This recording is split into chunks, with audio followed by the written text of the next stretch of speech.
welcome. We are here for ConZero 2025.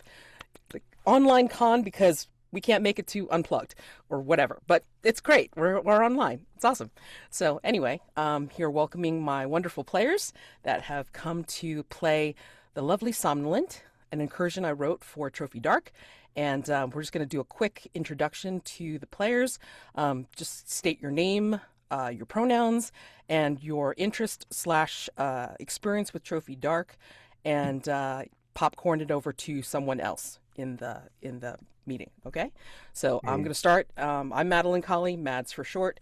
They them pronouns. I have played and run a lot of Trophy Dark, as well as Gold. So I really do love this game, and I love introducing it to people because I find the system wonderfully simple, and I love to teach it, and you get really great stories out of it. No matter who's at the table, no matter what tale you're trying to tell, I really enjoy this game a lot. So I'm going to popcorn it over to Gwen. Hi, I'm Gwen. Pronouns are she, her. I have played a couple, maybe two one-shots incursions of Trophy Dark and then one of Trophy Gold.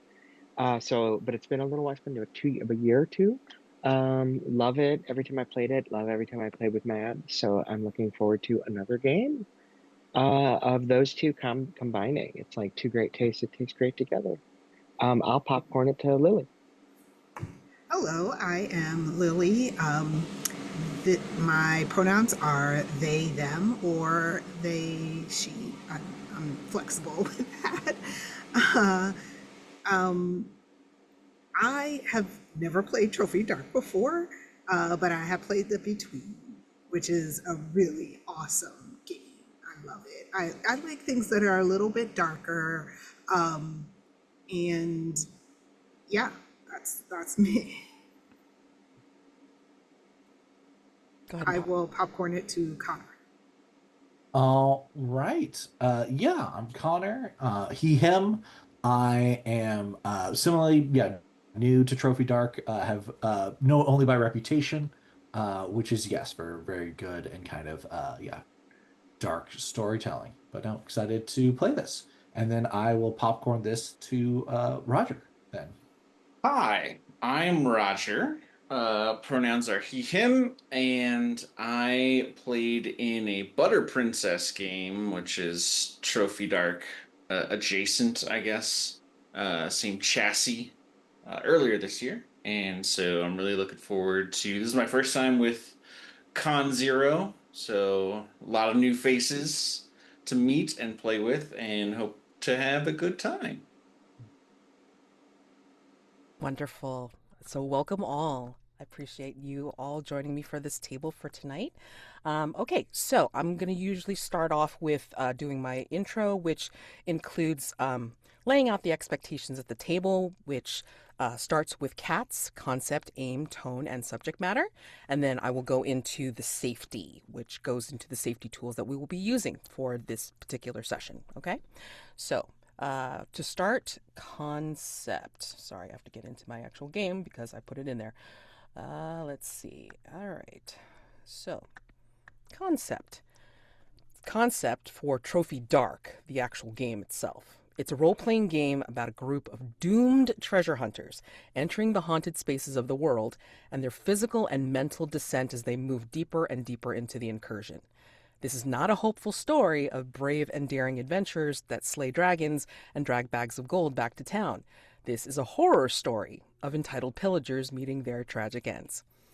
Your aim will be to play treasure hunters motivated by a near impossible goal to seek out riches in the forgotten places of the world. You are not heroes, but entitled or desperate pillagers there to secure your wants and needs. The treasure hunters are doomed, and they probably won't achieve their goal.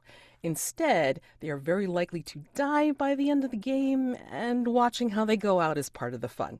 In this particular incursion, will you seek the princess to awaken her with true love's kiss, or break the curse in some other way? Or do you return to the palace grounds for other, more profitable reasons? The tone of Trophy Dark is desperate and often tragic. You will likely encounter conflict or tension between the treasure hunters where characters are encouraged to backstab or betray their companions in pursuit of their goal. The subject matter will be R-rated. Your treasure hunters are risk takers, willing to make dangerous choices. The game will likely be violent, terrifying, and include scenes of bodily horror and loss of self-control. This game, though, is highly collaborative and improvisational. Players have a lot of say over the world itself and can introduce any story elements that no one, not even the GM, was expecting, and play moves between the fiction and the metagame frequently. The game runs best when everyone feels comfortable offering up their ideas. It uses 6-sided dice of 2 colors, light and dark, to determine the outcome of risky actions. We do have safety tools available because of the nature of this particular game, so we have them available. We suggest using the X card, which, if anything comes up that is objectionable in an unfun way, or it is way tonally off, then you can do an X with your arms in the video, or say X out loud, or like do X in the chat, and we will stop the game, find out what needs to be X carded, taken out, and then we will continue play from that point. We will clarify what needs to be X carded, but we will never ask you why, okay? Script change. It includes other tools, words like pause. So again, if we're nearing something where it might be a little bit touchy or a little ask first, we may want to, somebody might call out pause, and we pause the game and then just talk about it a little bit, just do a little discussion. If we got to go offline for that, we can totally do that too. We also have rewind, so we get to a point, we start playing, and then you're like, oh, can we rewind back to that one moment that I want to change something? We can totally do that.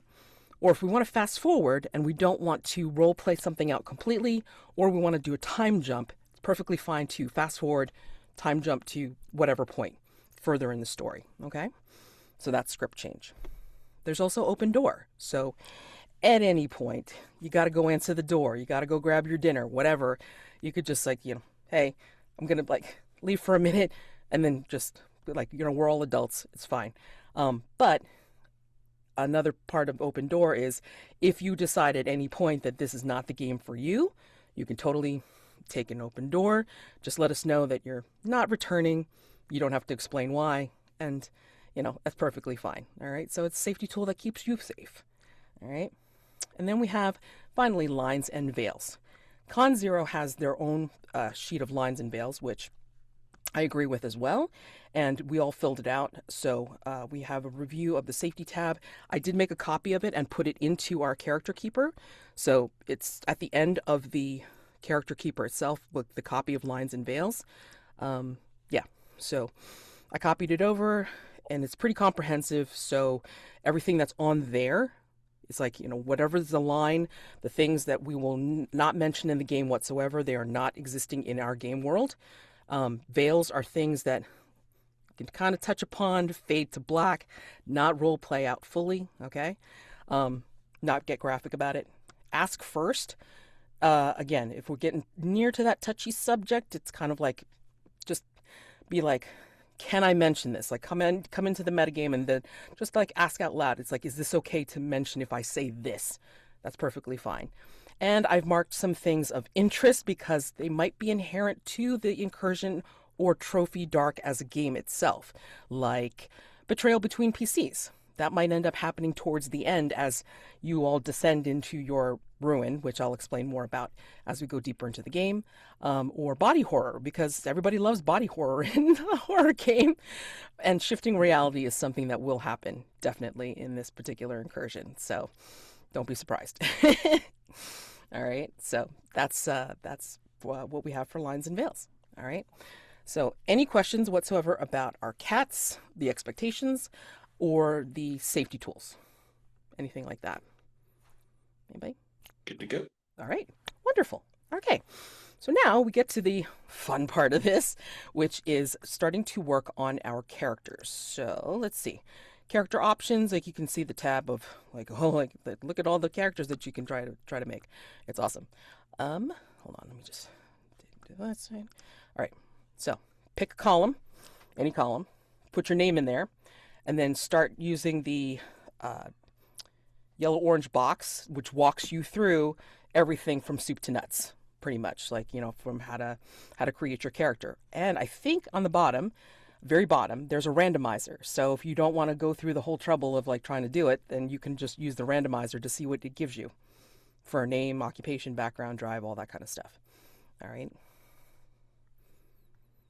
Just follow it along and then just create a character. Yep.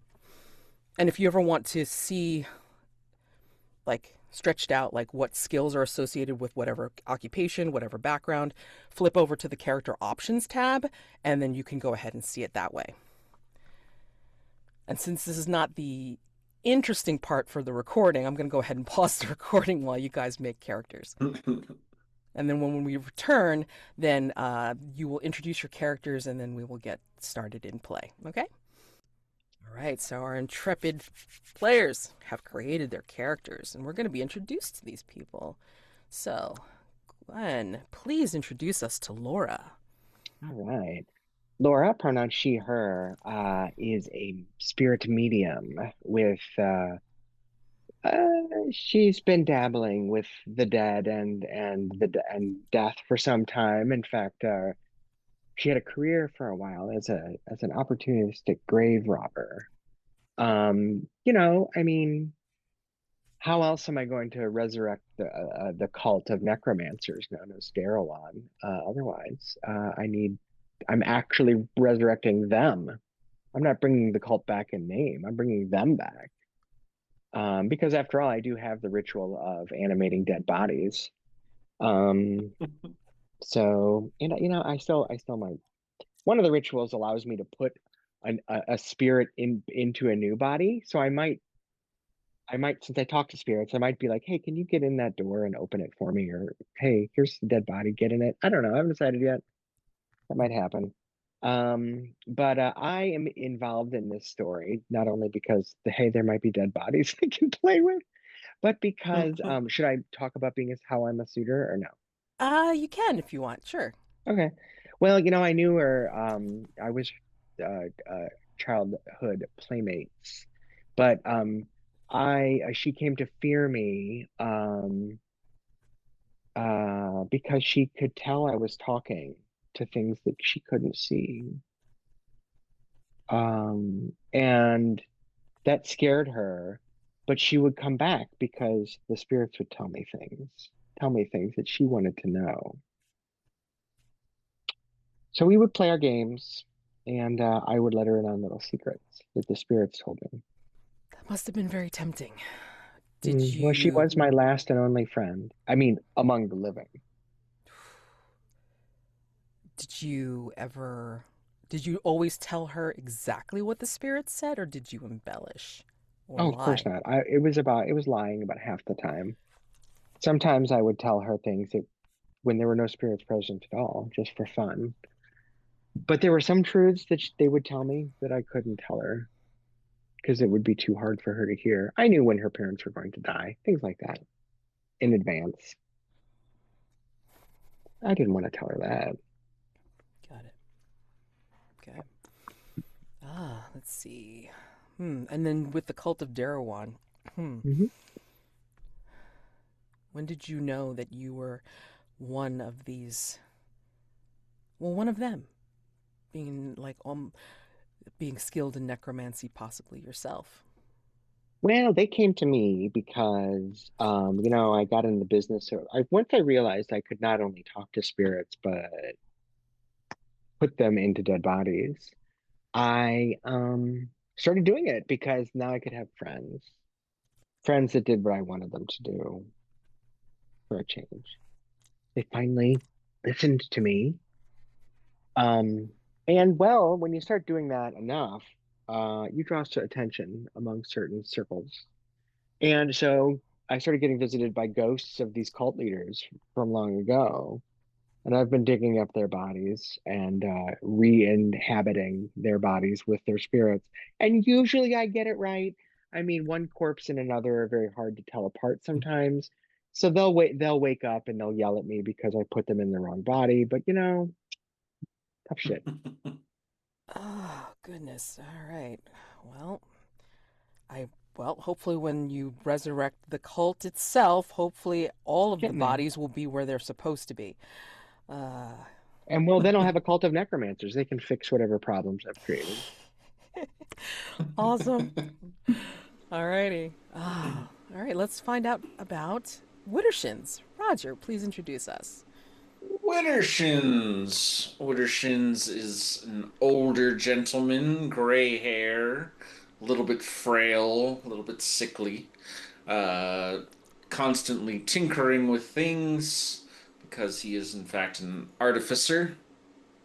Uh, the majority of his left arm is sort of pock-marked and scaly on account of being beast-bitten when he was a young adult, and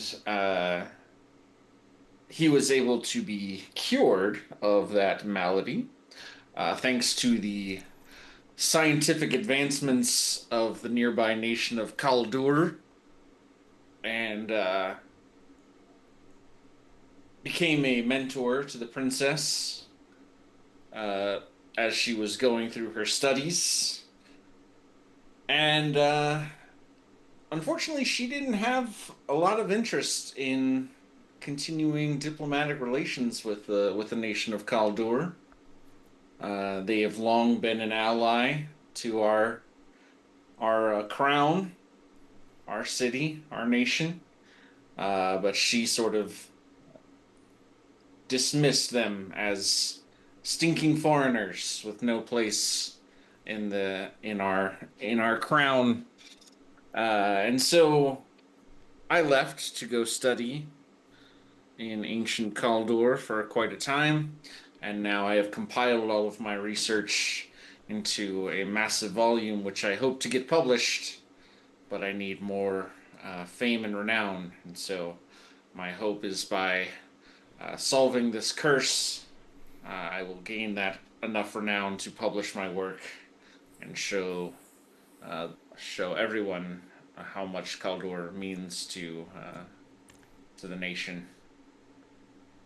Awesome. I mean, have you cured other beast bitten with what you found out that had cured you? Um, with limited successes, nothing as workable as my own cure, and that is also why I went to study with them to perhaps find out their secrets, most of which still elude me. Do you think you're going to be publishing a multi volume kind of work? Yes, I hope that by my first work, I will gain the renown to go back and reveal more. Gotcha. All right. Do you think that waking the princess or yeah, getting what you can from this particular land will fund or back your play to publish this work? It will certainly start the process. Once I'm published and I'm recognized, then the coin will just keep rolling in, of course, and then I will be able to further my lifestyle in a manner I've grown accustomed to. Got it. Okay. All right. So, continuing onward, Connor, please introduce us to Utgar. Please. All right. I think Utger's a uh, semi-familiar sight to a lot of kind of the court and things like that along the outskirts. He's kind of just one of the people that the king or the justiciars kind of keep around as kind of a problem solver of sorts. Those sort of tasks which are deemed beneath, like, the guard or respectable people, both in terms of like importance and maybe in terms of yeah, how nice a business that is exactly. It's kind of an open secret that I think that he, in his youth, he was kind of like, a bandit or part of just a criminal or things like that. And the justiciars, I think, have been kind of holding his sentence over his head, kind of commuting that in exchange for his services to the realm a little bit, right? So just one of not any particular important, but just someone that yeah, to do like little and small tasks like that. I don't think he had a huge amount of contact with the princess, but I do think that before she went to her slumber, things like that, he had some savviness to, do favors for, members of the court in particular, including the princess, and particularly any sort of task that she wanted done without her family or the court's knowledge. I think that's how it kind of earned her favor a little bit. Um, and yeah, I think with this, yeah, I think he's been kind of in this position since certainly before the princess fell into her slumber. So over 10 years now, and he's looking to kind of get out from that, whether by earning favor by the princess by lifting the curse, or, at least getting enough money to bribe whoever kind of has his leash there a little bit.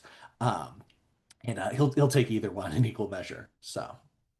What kind of favor did you do for the princess? Did that, you know, that she appreciated a lot? I think some of it was like sending messages or arranging meetings or things like that. Just I think maybe some of the kind of when she would want to get up to less respectable things, which I don't think was anything. At least what Utgar saw wasn't anything too uh, scandalous by his standards, but certainly by the standards of the court, right? Like maybe um, arranging for her to have a little like excursion beyond the palace or something like that, or rendezvous with yeah, slightly less respectable members for, well, he very purposely, I don't think, looked too deeply into the details there because, yeah, he knows to stick his nose out of those sort of things. So,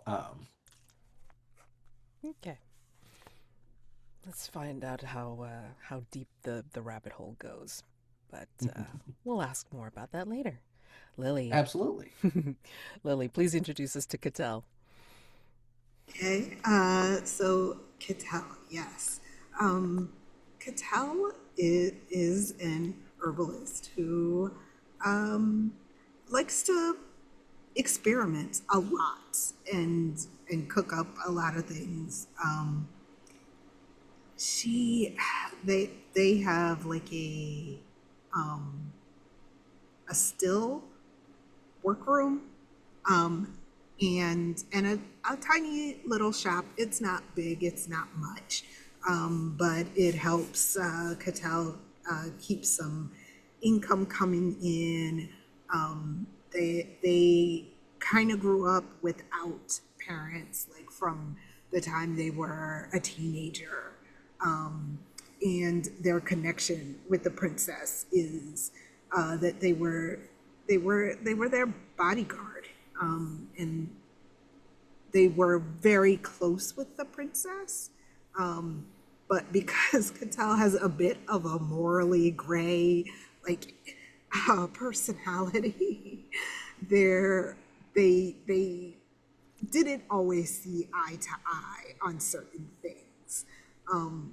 Cattell liked to make a lot of different potions that the princess perhaps thought were not fair play, so to speak. And also, sometimes some of these potions are in demand by people who may not necessarily use them in a great way. But again, that was a way for Cattell to get some income, uh, to send money and other things to her brother, her younger brother, who they're taking care of, somewhat, in a way. And let's see what else. Yeah, I guess that's probably like a good starting um, introduction. Did the reason that your brother landed in Barsoul have to do with why you were expelled as an apprentice? Not directly. I would say that her and her brother were partners of a sort in some endeavors that weren't quite legal. And they ended up in some hot water, and her brother kind of took like the fall and in the prison sentence for that. How did he feel about that? I think like he's actually a little bit more reckless than Katel and a bit more adventurous. Katel likes to play it safe a little bit. Like her potions are like, you know, her backup, so to speak, as opposed to like using weapons and getting in fights. She would rather kind of just slip someone a sleeping draft or something like that. Lovely. But her brother likes the action, and also being the younger sibling, her brother was a bit eager to prove himself. Okay. All right. So we'll find out more about each of these characters as we move through the incursion, and we will go ahead and start. Usually, trophy dark incursions have started with poems, but this one starts with a little prologue. So, how we begin. The call has gone out to commoner and noble alike. The king has escaped to a nearby land, his castle overrun and overgrown with the thorns and brambles of a dark undergrowth, his people set in stone. "Save my daughter," he entreats. "She is asleep, stricken by a foul curse. Only by true love's kiss will she awaken, and the blight be dispelled from the land." He extols her virtues, and if there are riches and wealth within those walls that you come across, then by all means let it spur you to greater glory when you awaken the princess, earn her love, and claim a kingdom. However, if you fail or become lost to the environs of the cursed land, you will join the people in their forever vigilance amongst the dark shadows of these twisted briars. The castle is seen from afar. It's composed of crumbling battlements, rocky terrain. Broken statues are here. The only way to tell between actual sculpture and the subjects turned to stone from the curse are the expressions on their faces, the terror, the gaping mouths of silent screams, the wide, unseeing eyes. One wonders what they saw before being turned. And then, the unseen servants, rumored to be there still. There are still those that serve here. They escaped the fate of those frozen in stone. But perhaps their calling is much worse. Unseen, unable to be touched or heard, and yet their presence is felt in these rubbled halls. Some of the finery, the resplendence, still exists, and they live to keep the spirit of the opulence going. Ring 1. The Page. It is as if the blight of the briars creeps every year. The sweet, heady smell of wild roses surrounds you, and the thorny vines reach like little talons through the wood. As you approach the final road to the overgrown lands by the castle, you see the dim glow of a campfire. You recognize this group around the fire, a rival band of adventurers. They are menacing a young man in tattered clothing too small for his frail frame, which bears the marks of briar scratches and dried blood on the exposed parts of his body. You catch the words, "Maybe your lofty king be paying a pretty price for your head, seeing as you escaped from the cursed castle." What do you do? How do you approach?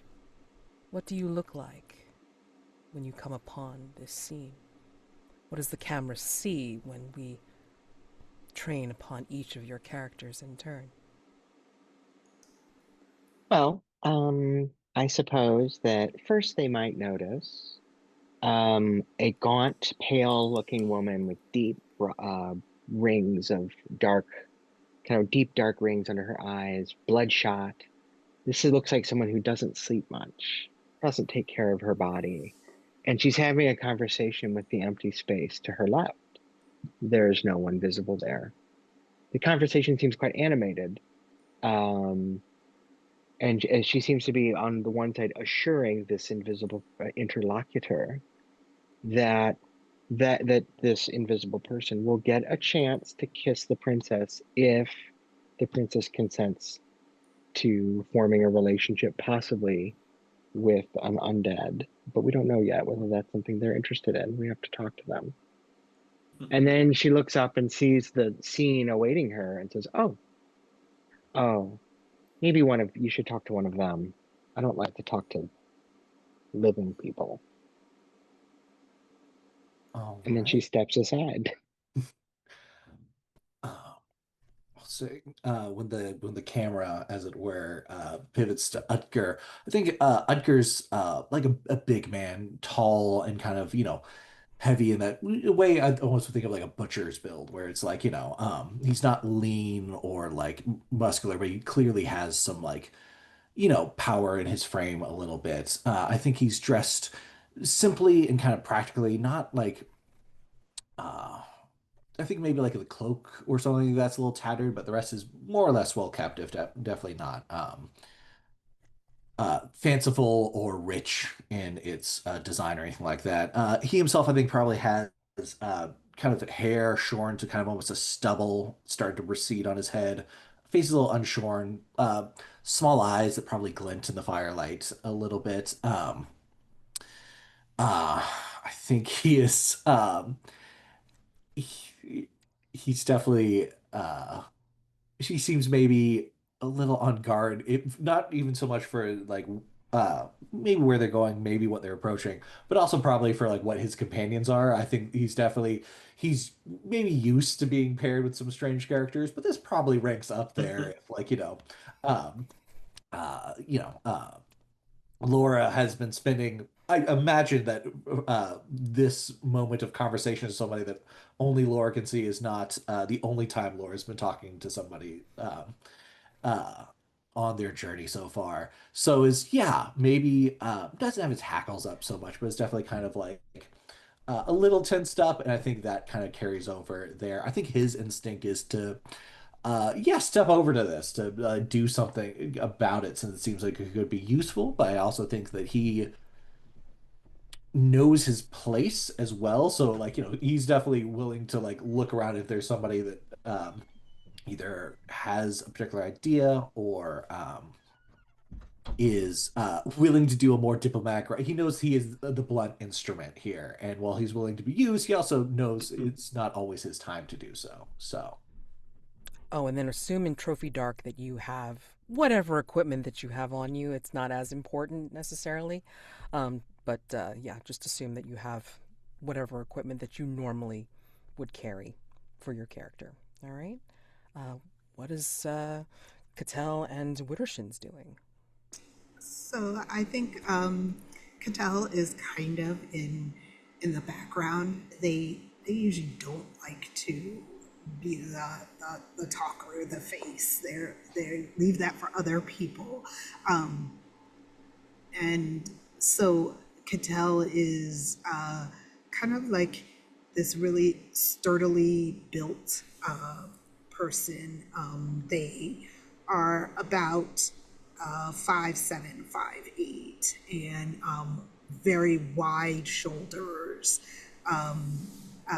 like kind of a bit like maybe how a wrestler is kind of built. And they wear clothes that are form fitting but not tight, but also not like loose, you know. And they're they're they're just right for her. She has often like altered her own clothes to fit her form, and they have they try to stay in the background because they're also a bit noticeable. They have vitiligo, so it's like, oh, okay, it's that person. So they try not to be like the talker. They have what these large round wire rim glasses that they kind of keep pushing up their nose because they slip down a bit, and they're holding a notebook that they're kind of scribbling in, and not paying attention at all. But at the arrival of new people, they kind of just melt into the background a bit. Widdershins, I sound like a silverware drawer being thrown down the stairs because I have a heavy leather apron full of pockets, all crammed with tools and various bits and bobs. I am not shrinking in the background, as I spent my life talking to people and digging out their secrets. So I guess that does make me the face of the group. Uh, older man. Uh, like I said, left arm is all obviously been inflicted with some disease. And I mean, if he's an artificer, I've got to have goggles up on my forehead, of course, because what self-respecting artificer doesn't have goggles when they go out? So this is would be a rival adventuring group. So they are also seeking what we are seeking. And I waste no time getting in amongst them. Oh, thanks, lads, for setting up the campsite for us, getting the fire going. That's mighty kind of you. Good that you knew we were coming. Yeah. We'll just make ourselves at home. You can run along now. Thanks for setting things up. Widdershins, you old coot. What do you think you're doing in our place? Come on. Oh no, you're the mistaken one. See, this is our place. You were sent here to set up the camp for us, right? I think not. So, this could Uh, be risky. So, if you're in their Sure. face, what kind of action would you like to take? And anybody can take like any kind of action that they want at any time. You just have to tell me what you're planning on doing, and we're going to decide whether it's a risky thing or a, oh my gosh, like what kind of problem it's going to be. But yeah, he's the leader of this group who is pushing around the kid or the young man. I mean, he's yeah, he's Mhm. he's like getting in your face, Widdershins, and just being like, I don't think so. Why don't you just toddle off there and just like get on with your way?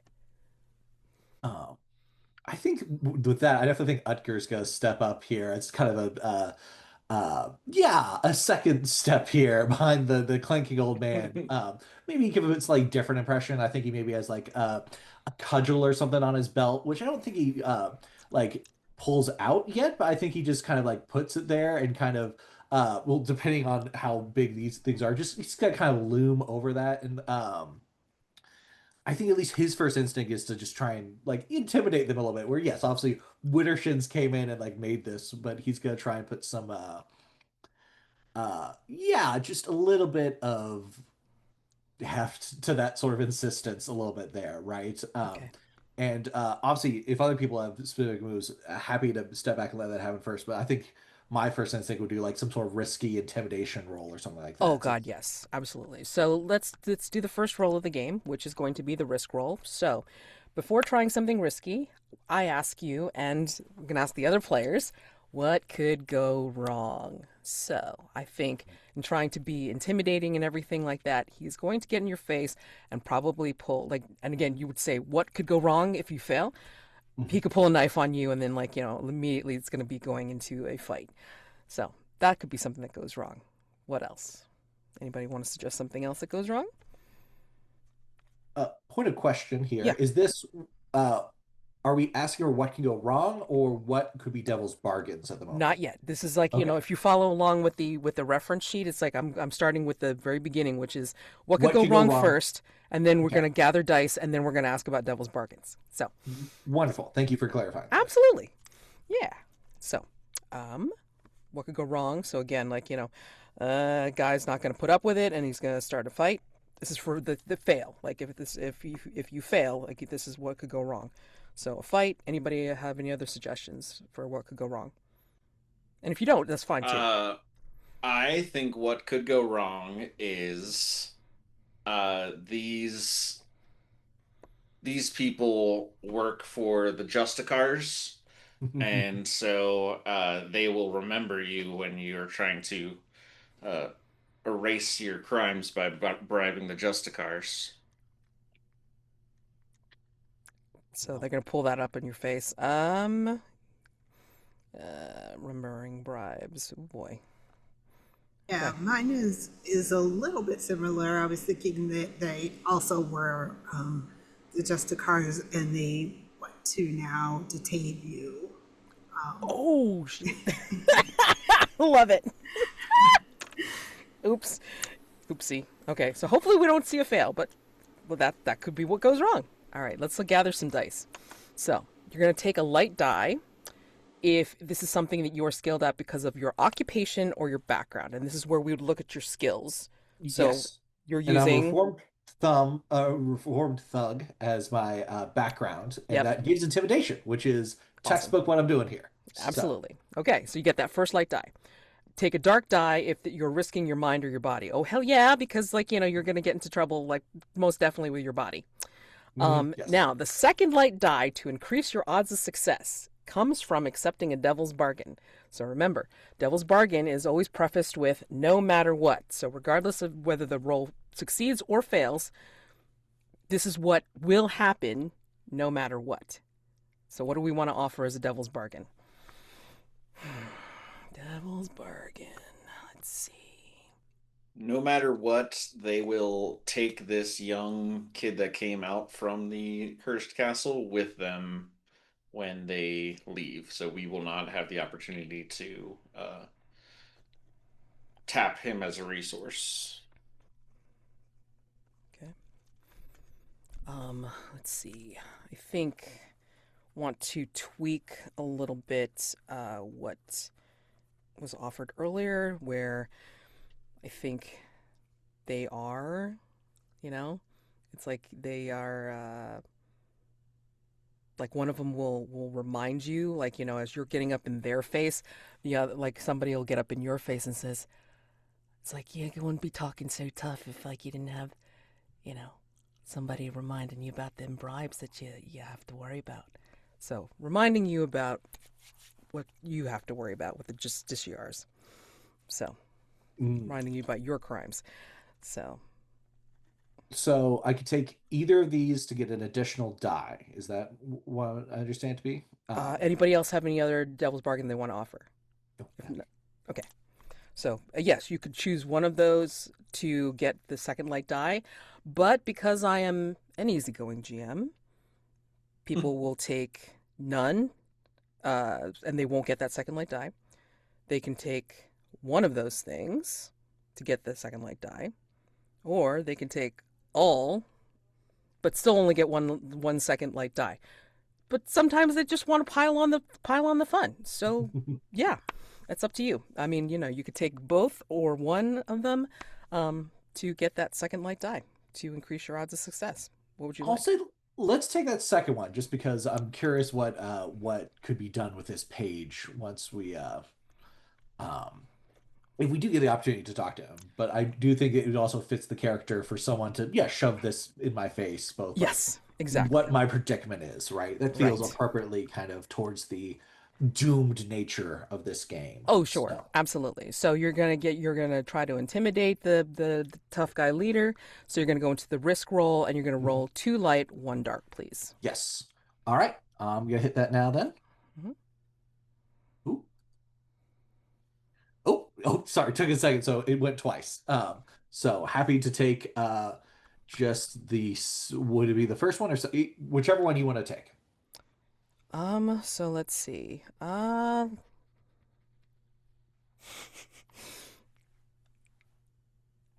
We'll call the first one because yeah, the second one just puts you into dire straits, like well, not dire straits, but like it puts you into interesting categories, like right off the bat. So you rolled a four, a light four. What Hmm. that means is you can, since it light is high, that means you can add a dark die and re-roll. Now, four result means that you succeed, but there's a complication. So, you know, Hmm. you can try adding a dark die to re-roll, so it would be two light, two dark, and see if you could get any better. And if I re-roll all the dice I have plus the new one. Right, so two light, two dark.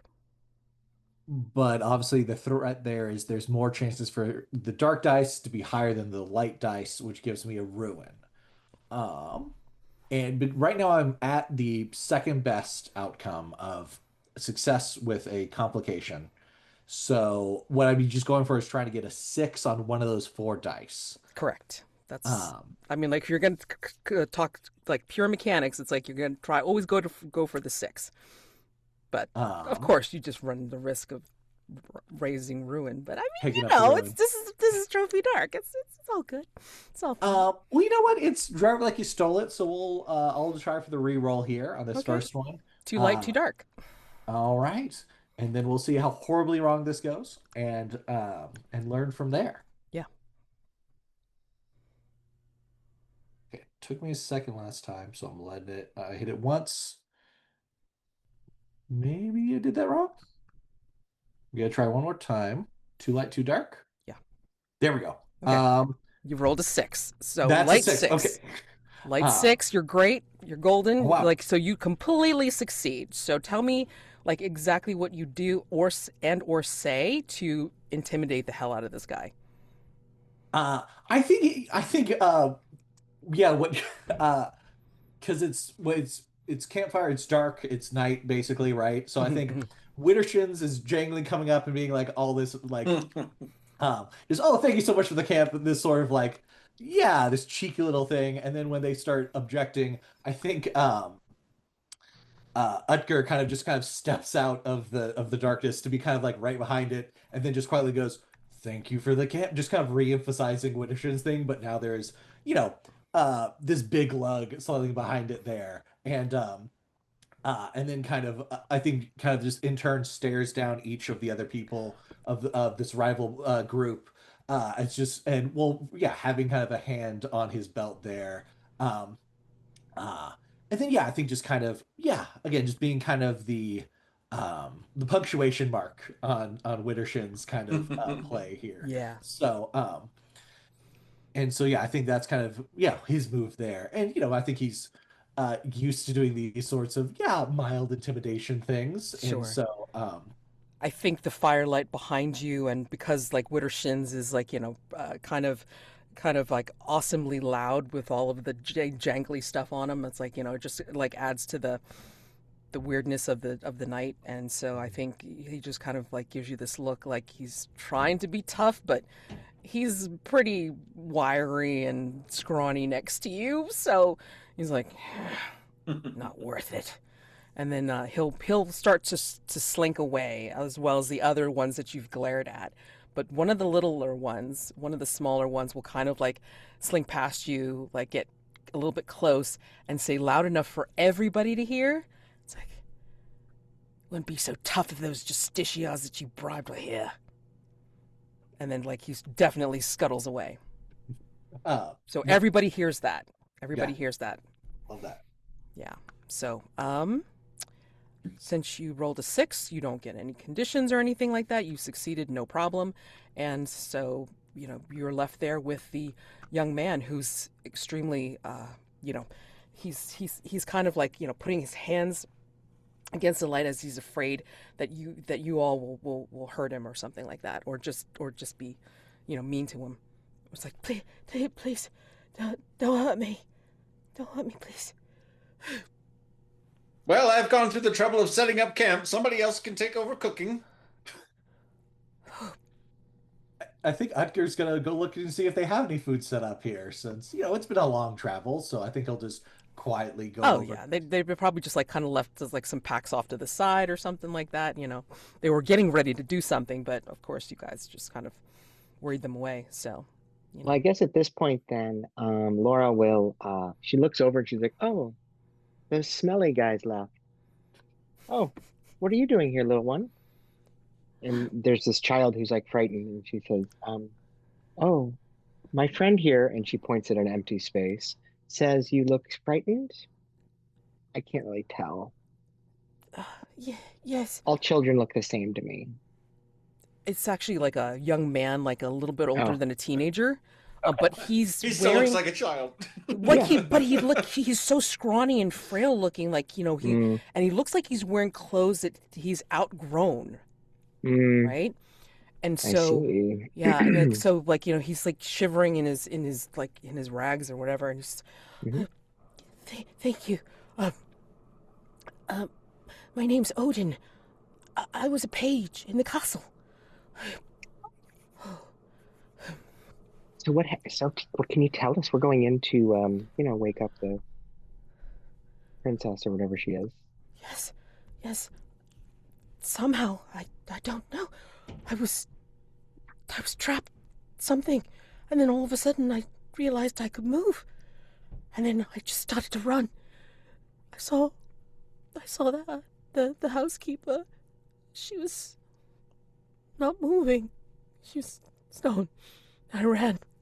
I ran out of the castle, and then I ran into those folk, the gang, and they they were going to yeah, they scared me. Well, so my friend says that you'll be okay. I don't know if that's true, but that's what the spirit said. Um, Now go back. There was a part of your story that was really interesting. Did you say there was like a housekeeper? And were they, is that what you said? And were they dead? Stone. Turned to stone? Oh, I She was hoping for a corpse. Hmm, okay. That's interesting. Do you know what turned him to stone? no, some people looked like they were just turned where they stood, but they looked so frightened. Mm. You said some people. I think Utgar's just like putting on like beans or something on the fire, just like a very whatever the stew these people had provisions for. But he like pops up. It's like you said some people. So what happened to the other people? And then, like, he will shiver, and then his head bows down.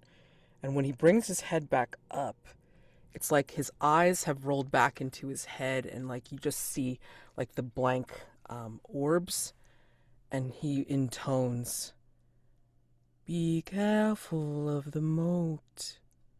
It steals people on the way to the castle." And then he dips his head back down again. And then when he rises, he just blinks, and then you see his eyes again. Oh, so did you do you remember talking about the moat just a moment ago or no? What? Hmm, interesting. Somebody's talking to us through this kid. Not one you can see. She cleans her. She doesn't have glasses, but she kind of like rubs her eyes and it's like, I don't know, let me see. Sometimes if I rub them real hard, I can see things. I see little spots. And then she looks at the kid and tries to see if there's any, if there's any spirits present. Yeah, I mean, like, if I mean, are you getting near him? Are you just like looking at Oh him yeah. when? No, I walk up to him and I'm like, I mean, she's just imagine the worst person ever to babysit. right? So she like walks up and like just like grabs him, like turning him around, his head around and looking in his ear, and Yeah, I I think don't like I know. think as you're looking and then you turn his Mhm. head away and then he's just like letting you do it. I mean like cuz he's just like shivering in your palms and everything. When you turn his Mhm. head away, he's fine, but then when you turn it back, the eyes have rolled back into his head again. And then he intones, "Feast at the table at your peril. The past may fulfill you or leave you wanting." And Mhm. then he kind of dips his head again, and then you see his eyes, and he's looking very wide and worried. Yeah. I Yeah. don't know. It is just some people had turned to stone, and then I saw some people were missing. I guess if they were gone, I don't know what happened to them. Mm. And okay, that's a little disturbing. Can you show us where you came through? Like, did you cross the moat when you left the castle? I remember that it was like so. It was still light out, and it was green and dark and cloudy, and there were things floating in it. Mm. Ooh. And then I just ran and ran, and there were thorns all over, but I just moved around them, jumped, and just ran. Oh, it cut and scratched, and like and he's showing like some of the scratches on his sides and his back and stuff like that. And then Hmm. as he turns away, I mean, like he's fine and everything, but then again he turns his head one more time, eyes rolled back in his head, and then he intones, "A great beast roams the halls. Beware." And then he dips down, and then he wakes up again. "Do you have an extra jacket or cloak, blanket, something? I will make my way to the next town, I think, and hopefully, um, maybe I can see passage to someplace." Mm. One of my friends says there's probably some junk in those packs they left. You could just have it. I don't think.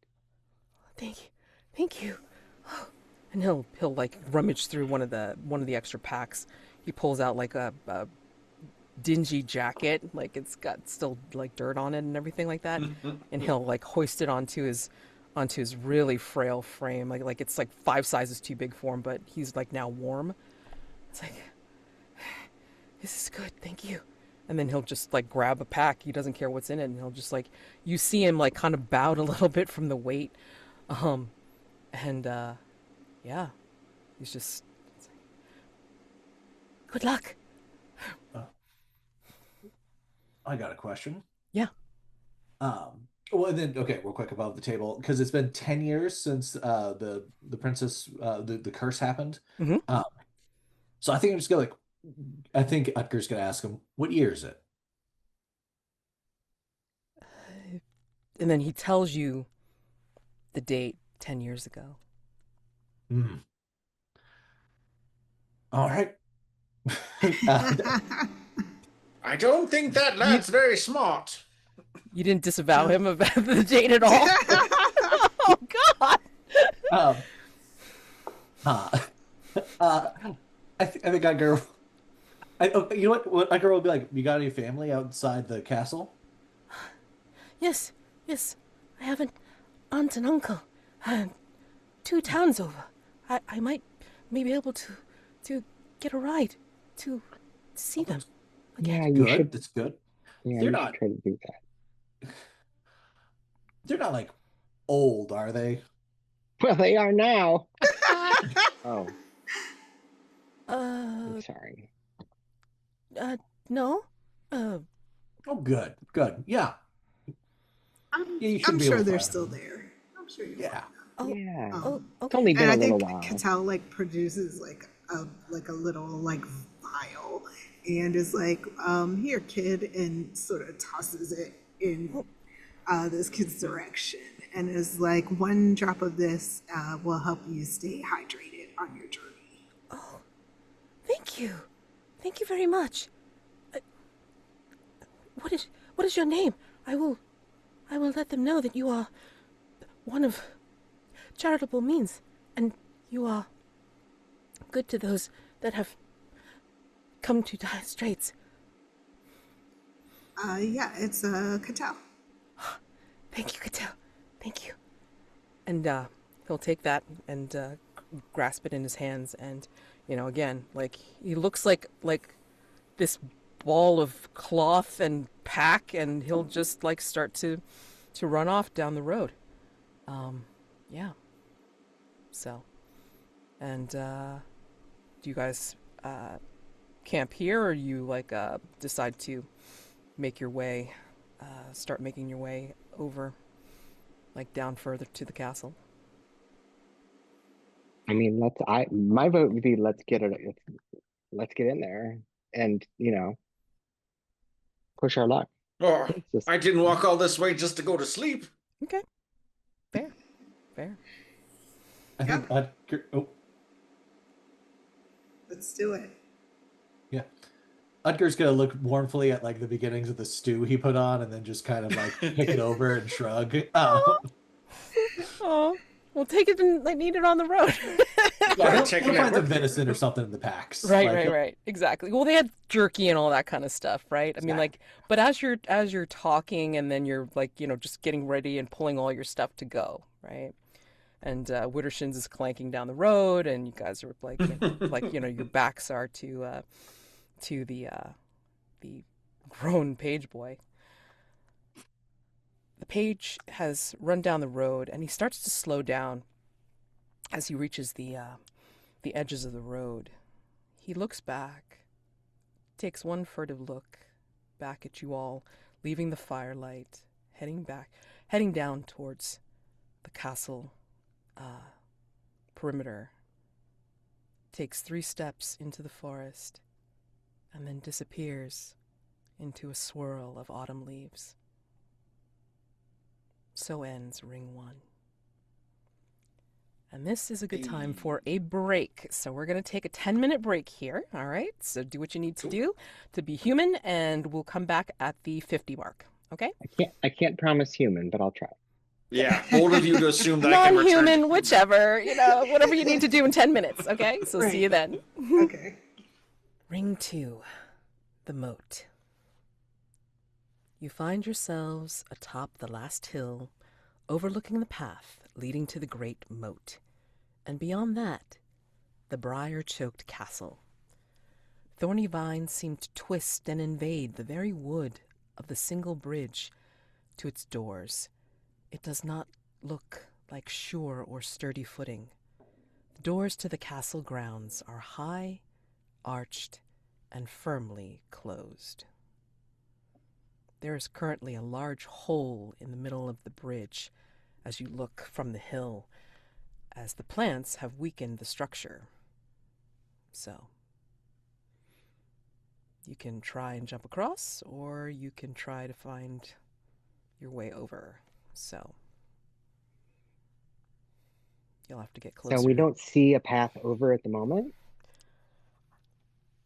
I mean, you're basically got the bridge over the moat, and it's got a big hole in it. I think Utgar will look at the others and be like, "The boy said that the moat stole people, so I would not trust going through that."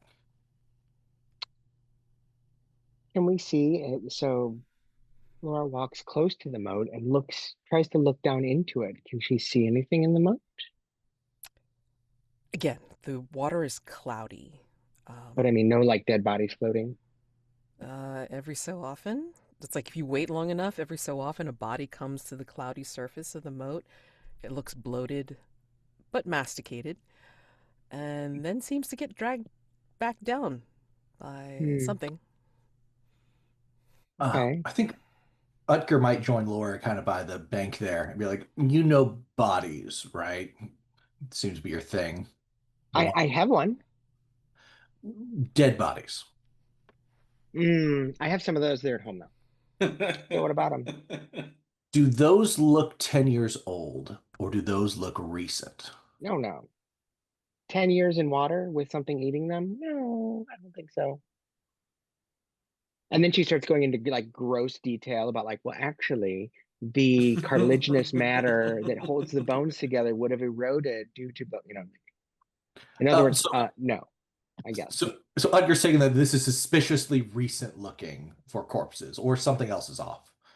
I mean, most people think all corpses are suspicious, but yeah, that's fair.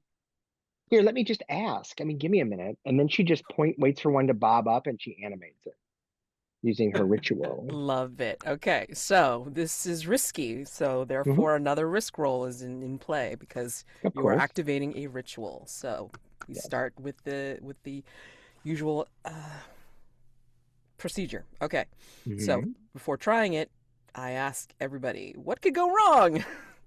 Suggestions for what could go wrong as Lora will activate her ritual ghoul. Yeah, literally nothing, clearly. Yeah. To go wrong. I mean, I can answer, but I want to let other people. Yeah, it's Well, supposed to be everybody else. I mean, one could be that what spirit goes into this, right? Because it's animating, and I imagine at least from how Laura's describing her whole deal, that's putting a spirit in it or something like that, right? Rather than an intended friend that will do as they're told, as Laura prefers. It could be some maybe a spirit that Laura has much worse relationships with, right? A score to settle or enmity of some sort. Yeah, I was gonna say it's like somebody or something that will be like grabbing you and dragging you down into the moat with them. So yeah, so that could Yeah, be something I that goes was I wrong. was thinking that um the it's not necessarily that it's an enemy spirit, but just that it has been dead long enough that it has lost its sense of self and it just attacks. Mm, Mm. sure. All right, so let's gather some dice. Light die if this is something you are skilled at because of your occupation or your background. Yep. What do you got? Oh, I'm a, what is it exactly? Let me get the exact words. Opportunistic grave robber. So deaf. Yeah, there you go. This All is right, like my jam. it's your jam. Absolutely. Okay. And you're taking a dark die because automatically, as soon as you try to cast a casting rituals are dangerous in trophies. So you are risking your mind I and should body hope so. for doing Yeah. this. So How'd now you you're. think I get to look like this? All gaunt and haggard and sickly. Oh my gosh. Oh, I So know. to increase your odds of success, to get that second light die, you need to accept a devil's bargain. So what do we want to offer to, say this will happen no matter what? No matter what. Whatever's eating the body will get angry. Mm. I think that no matter what, you're going to see that the body that you're animating will um, not drag you down, but will grab you long enough to will tell you that the cult of Darwan is here. That's the devil's bargain? That's the devil's bargain Heck because yeah, it'll I happen want no that. matter what. Good. That sounds great. That's a devil's gift, not a bargain. I'm down with it. All right. That's another light die? That would be another light die to accept the All devil's right. bargain. Is there anything else I can do to bump it? I forget. No, it's just like it's two light die and one dark die. Yep. Okay, I shall roll. Okie dokie. Gwen rolled a 6 Man, they're on the being light. so nice today. God. I tried my best to do something unwise. It's fine. It's fine. So, in doing this, like, tell us what it looks like. Since you got 6 light, that means it's like, no penalty or whatever. You do this successfully with no problem. So tell me what it looks like as you're casting Ghoul Mhm. and what this looks like when the body animates. So she comes to the end and she starts muttering something that's just below hearing, right? It's like that sound of whispering in the background that you hear, like if somebody's talking in another room. And that's what it sounds like when I'm invoking these words. A pale, sickly light kind of emanates out of my eyes, and my hands go forward. And then there's a kind of similar mirroring light and whispering sound coming from out of the water. And slowly out of the water, a face out of this murky water emerges, and it's half eaten and half rotten, and an is gone, and there's one eye is half in there, but it's all deflated and gross and slimy. And it opens its mouth, and like a frog jumps out, and it's like, what are you waking me up for? Like, okay. What do we want to ask it? um Hi, what's going on down there? Can we get across? Are you all gonna let us go? How about you help us out there? I like at its lopsided mouth. You're just gonna see like a weird lopsided smile, and it's just gonna say, "What kind of help do you expect, Just grab necromancer?" anybody. Yes, that's me. I'm your boss. Do what I say. Grab anybody who tries to grab us when we jump across, okay? That's your job. You're the grabber. And by the way, shh, I said grabber, not gabber. So stop. The coat of Darawan is here. Before it kind of Mm. sinks down like to eye level and just like glaring at you with its little eyeballs, or like one Good. eyeball, like what's not squished, you know. So Yeah, it's actually floating in the water, looking yeah, up at me next to the head. right, Yeah. exactly. It's like I go, bobbing along, okay. like bobbing Well, along. we can try to go. I don't know. That guy might have been lying, but it's better than nothing. Yeah. So, I mean, like, if you like start to make your way, like, across the bridge, I want to know, like, the line that's going. Like, there's enough room to maybe not jump across, but I mean, you could see that there could be a way to handhold it and then go in single file, like along the side of the bridge to make your way across. So, I would like to know, like, who's going first, second, third, and fourth. Lora, Lora, did you not ask the corpse's name? Why would I do that? He'll be I dead I well, again, in a minute, probably. Should I I, have? I bet I bet his name is Bob. I see what you did there. Just so you know, if you die, I will definitely bring you back and probably make you clean my toilets, because that joke was kind of shitty. Oh, everyone's a critic. Oh, God. To make you do like a ruin roll for that one. Oh God. Anyway, brain. So anyway, uh, yeah, who's going first, second, third, and fourth? Across the bridge.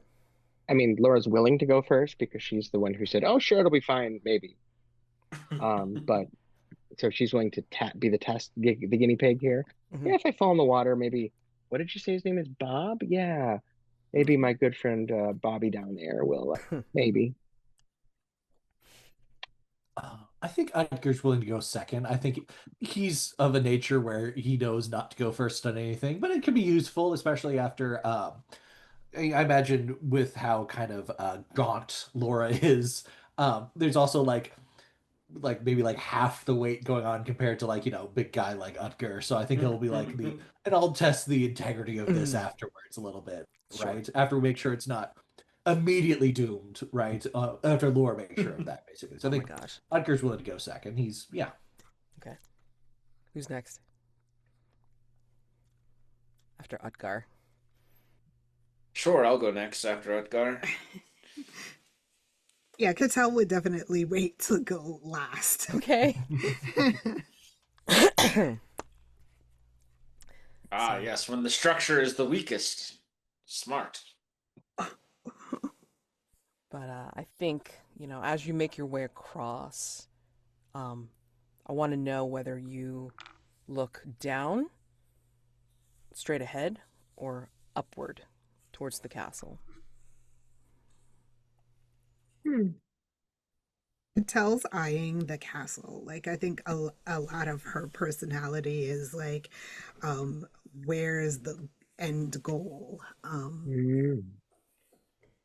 Yeah, I think as you look up at the castle, I think you see moonlight is gleaming overhead, and it makes it look like you're seeing the castle as it was, as the vision of its silver self, reminding you of the more prosperous times back when you were bodyguard. It's like a bit of a bittersweet moment, I think, for Cattell because she didn't leave under the best of circumstances. Um, and they also have not been back. Like even being able to see the castle was something that Cattell denied themselves all this time, like not even wanting to like spot it in the distance. I mean, we know you want to buy your brother's freedom back from Barsul, like, to find riches here.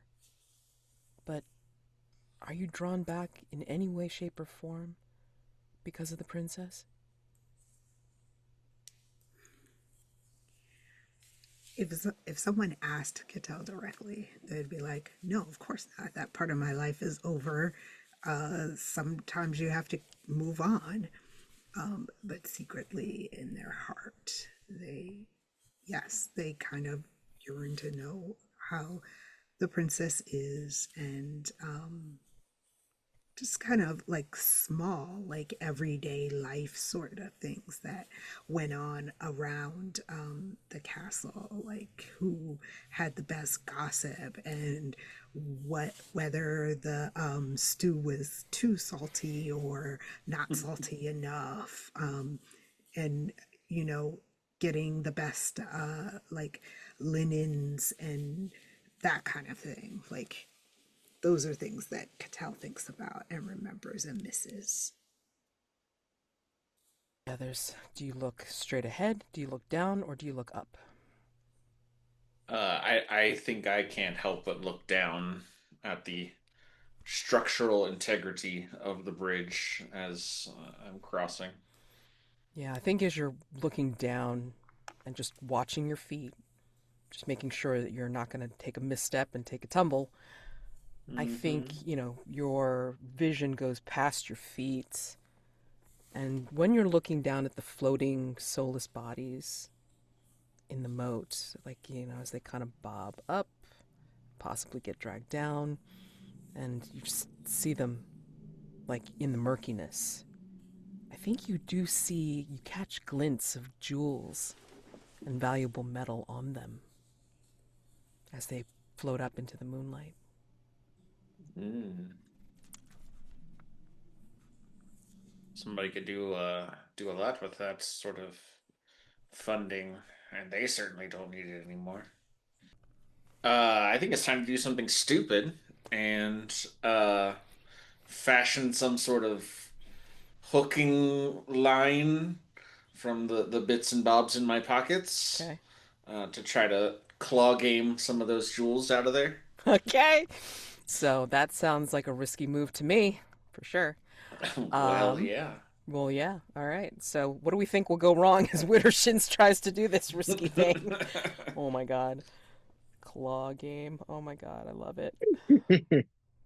Um, I think as you're trying to do this, like the worst thing that could happen is that you misstep as you're getting your bibs and bobs together, and you will fall into the moat. Yep. Yep. Oh. maybe just as a variant on that, I think it's possible is like bobbing the claw in. You know, if this is effectively fishing, it's catching the wrong thing, right? It hooks onto something else. Oh Um, man.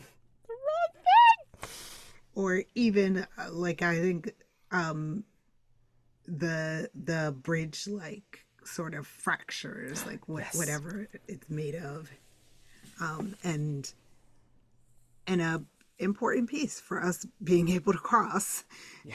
fall, falls into the depths below. Right. Okay. So that's what could go wrong if you fail. But let's Okay. go further with what's going on here. So take a light die if this is something that you are skilled at because of your occupation or background. So what do you got for your first light I die? have the skill invention. Perfect. All right. Dark die if you're risking your mind or your body. Definitely body, because like you slip or whatever, then you're in the drink. Mm-hmm. All right. And Mm-hmm. then your second light die comes from accepting a devil's bargain. What do we want to offer that will happen no matter what, regardless of role? No matter what. I think as you're making your little uh, doodad, I think what you see floating up, and who knows if it's real or not. You can't tell from the distance, but you can see enough in the moonlight that bobbing up is not a body, not equipment or whatever, but you can see it looks like a book cover, and it would be your book cover. Like whatever your title would be for your discoveries of ancient Caldor, whatever you decided to title it, that is what is gilded on the cover. Mm. And you see it bobbing up, almost staring you in the face. Below you. That is my devil's bargain. You will see that in the moat. Any other offers? I That's too mean, fun. I like it. It was pretty fun. I like that too. Yeah. You're willing to All right, accept? Yep. we're gonna go for it. Okay, so 2 light, So 1 two dark, light, please. one dark. See what we get. Mm-hmm. Maybe. Maybe I not. have not received anything yet. Clicking it again. Okay. There we go. Ah. Hey! What Look the at heck, that. man? Okay, all right, oh, all right, trophy dice roller. All right. This just means Three that sixes in a row. this just means that whoever's using it next is going to be like in really bad way. Yeah. Three Um, sixes though. We just rolled the number. Holy crap. Oh my God. So 6 light, you succeed, no problem. All right. So what does this look like as you're hanging on, you're making your bibs and bobs into like a hmm grappling hook claw thing? I mean, like hmm what does this look like in like as you're grabbing for whatever you're grabbing for? Yeah, so pulling out bits of things from various pockets and makes like a little like cantilever type like span over the hole, uh drops drops the hook down in there and sort of swirls it around and is fishing, um and sees the cover of the book floating up onto the top, um and uh I think, yeah, Does it that bother feels. you that you see the cover, the proposed cover of your book, the title that you were thinking of, like already on something that looks like it's been already published? hmm Does that hmm bother you? uh Definitely. Does it bother you enough for a ruin And roll? yeah, sure, why not? Yeah, go ahead. Okay, roll a dark die. Yep, just roll it. Oh, there's a ruin right here. Nah, I'm already hardened by all the miseries I've endured in life. Yep. Okay. So, uh Here's why it doesn't bother me, okay. because I know that this already exists I never went to Caldor and took all and did all that research. I just stole it from the castle library and was going to publish it under my own name. Oh my god, love it. Amazing. Got it. So I think I throw a rock at the book so it like sinks back down into the water Nice. as I'm fishing out some gems. Yeah, yeah. So you succeed, like, as you're like you kind of like bloop and then like you pick up like, you haul up some of the things that you were able to pick up and you pick up maybe some nice little jeweled badges that you pick up from one of the bodies that floated up. Like maybe nice little noble or something like that from I don't know, neighboring kingdom or something like that. It happened to be there. Whoops, whoopsie doodle. Maybe he tried or they tried for trying to break the curse too, but not so lucky. So make your way across, and yeah, let's Utgar and Lora. Do you look straight ahead, up, or down? Straight ahead for Lora. All right. So for Lora, as you get closer, especially since you're first, as you get closer, you start to notice like, something gleaming by the door, even though it's closed.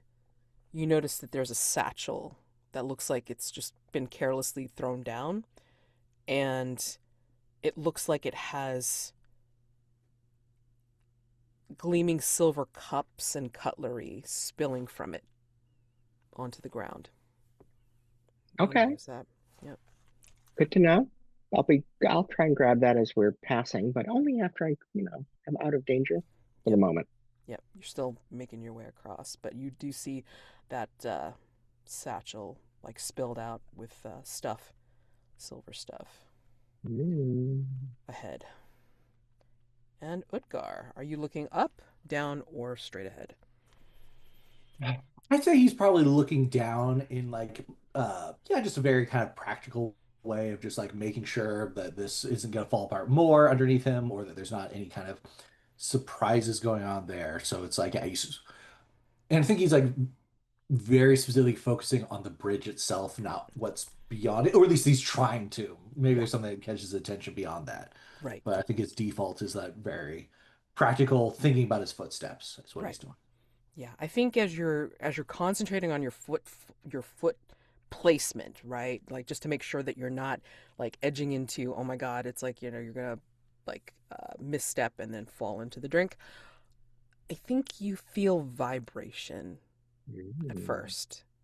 And maybe you think, oh no, it's like, because, you're the big guy or whatever, or maybe it's like Widdershins because of all the stuff he's carrying or whatever. But then you realize it's like you feel and hear like this low rumble, and then like you listen out further as you make your way very carefully across, and you listen hard, and it's the rumble starts to make more of a growling sound where you start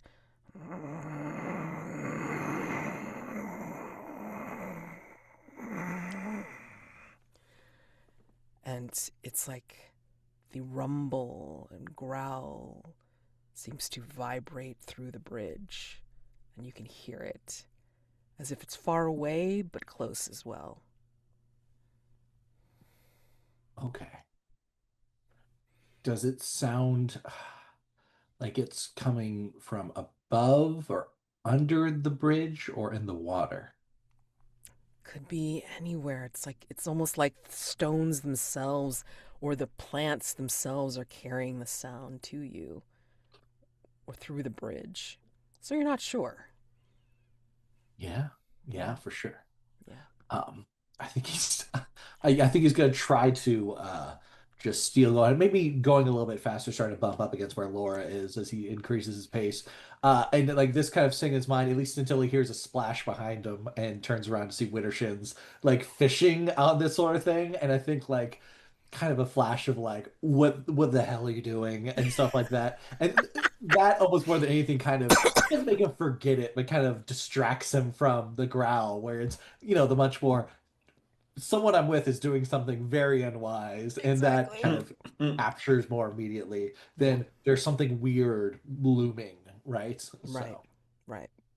But I mean, like, is that disturbing enough? Like, when it did happen, was that disturbing enough to you for a ruin roll? Hmm. um, I will say yes, just because that seems like the more fun option, and I Okay. think I'm also the most exposed to this. So Yeah. let's Okay. see how that goes. Yeah. So just roll on the dice roller. Yeah. Uh, Ruin and then roll. yep, simple as that. Does seem a little sticky right now. Yeah. I mean, sometimes it is, sometimes it isn't. It's very strange. Four, which is I There we go. think Got it. above. Okay. So definitely above yours. So you Yes. like raise 1 point in ruin. Hmm. So tell us, in hearing this, how it brings you closer to the darkness. Does it Hmm. remind you of something? Does it make you feel something? Or does it make you remember something? That And you is. and you were saying that we could definitely take some swings with this setting, Yes, correct? you can totally, like, make whatever you think bothers Utgar to I bring him think closer to the darkness of this place. I think that like what he remembers is because he's been doing this sort of like position where he's been kind of the fixer of sorts, like since before the kingdom like fell into disrepair and before the curse, right? He was running Hmm. around when the princess was still around. He was doing some stuff for the princess, but not just the princess, primarily like, the justiciars and the king's court and things like that.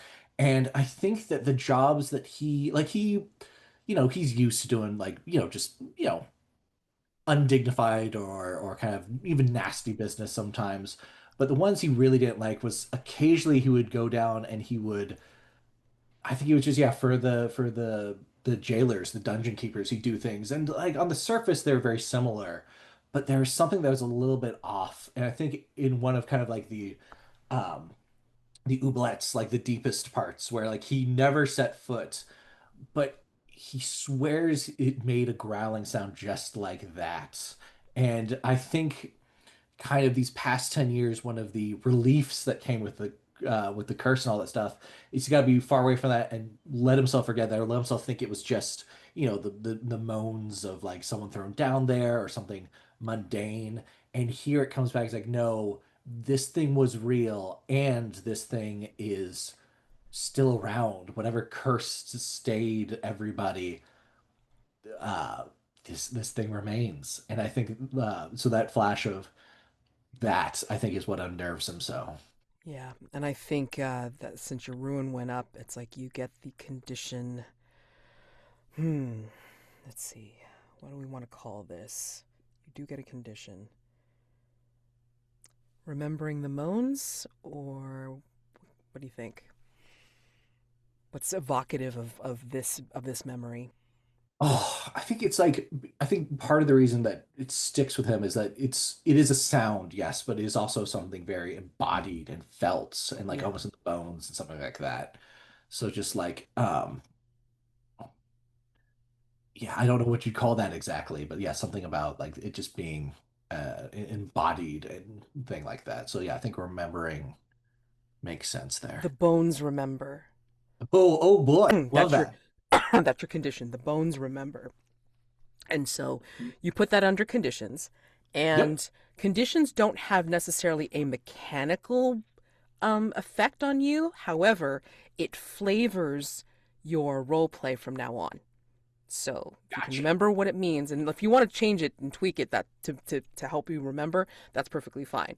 But you use the conditions to kind of like, show how you're keeping this darkness with you, or we can change it and tweak it depending on whatever the situation requires. So if it's a body horror kind of thing, we can make it worse or change it, that sort of thing. So that's how conditions work in Trophy. Okay.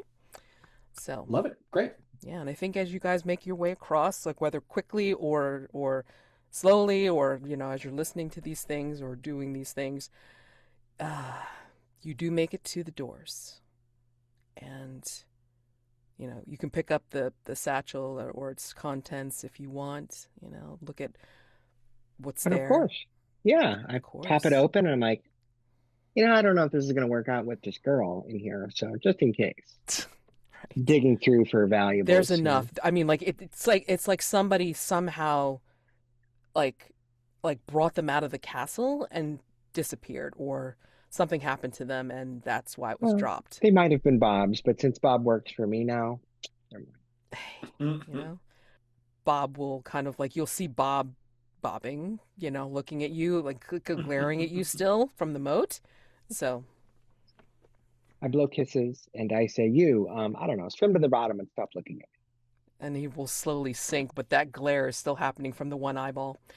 Um, and you can push the castle doors, and they creak open, leading me. into a cobblestone ruin of the courtyard. You raise your eyes, and you all realize that the highest tower can be yours if you can find your way up there. So ends Ring 2. Ooh. Ring 3. The Great Hall.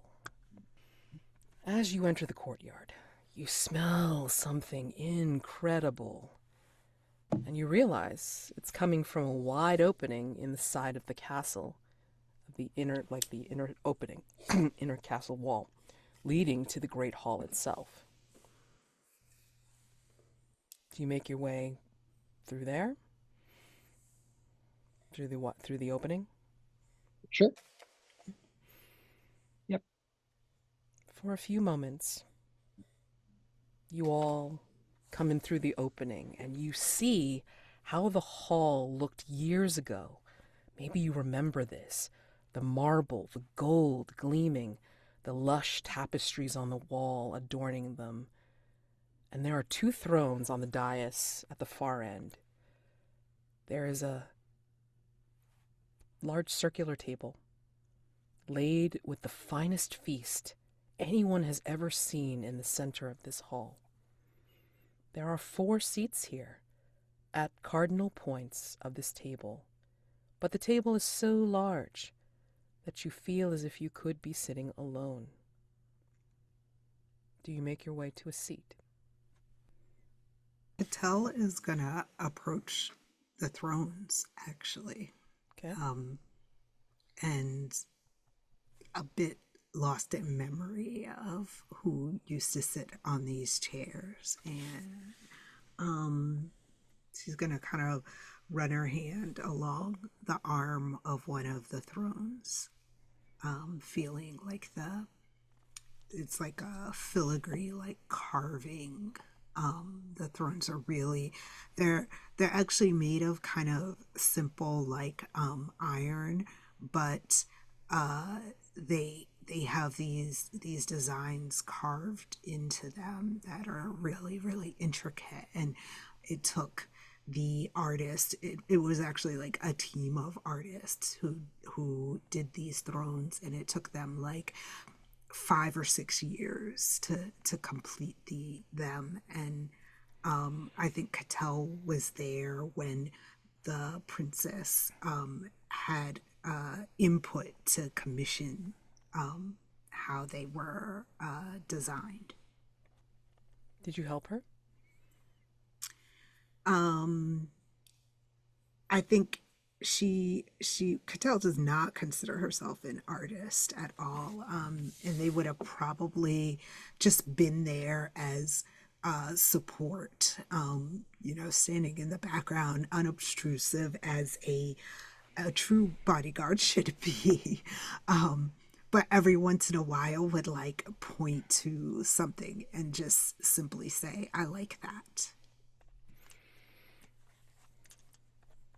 And I think as you remember this,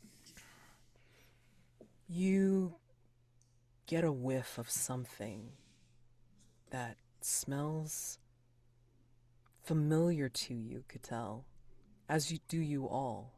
You all smell something familiar coming from the table as a mist starts to come up. And it's almost like we're looking at, like the camera is looking at the scene in a very strange, subtle filter, like where it's like kind of saturated and everything. And again, it's like the table's gotten so large that you each could go to a seat and then you feel like you're in your own space. But you each smell something so familiar, but so delicious. It is your favorite food. And you can sit down to eat it. It is here. It is here at this large table waiting for you. So, I ask, you sit down, or you come to that side of the table where it is, what is that food that you smell, that you see, that you can touch, and possibly taste? What is it? What is that food for your particular person that you remember so well? Hmm.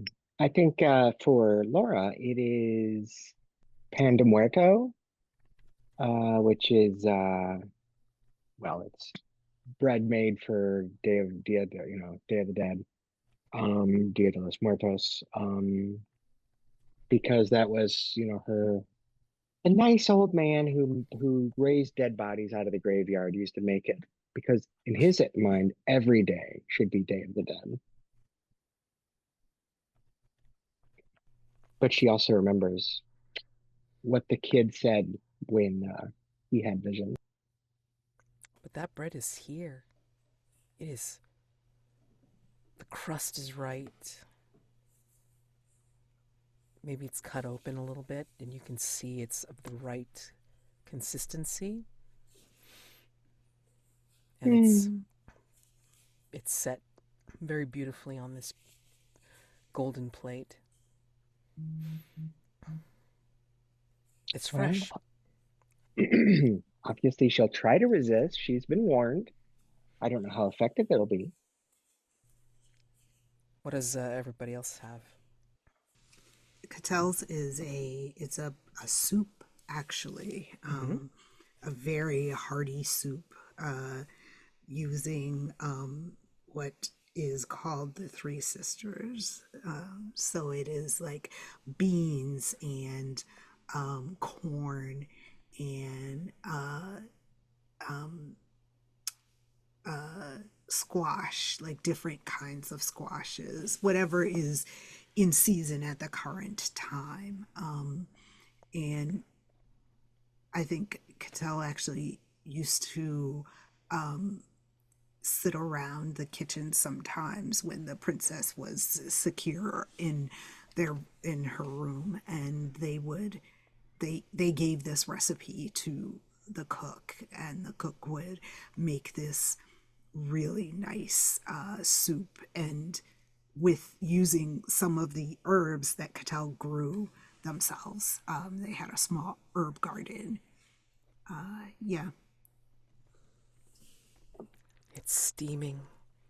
It's just the right temperature to be hot enough to hot enough to appreciate as soup, but then not so hot that you can't appreciate the taste.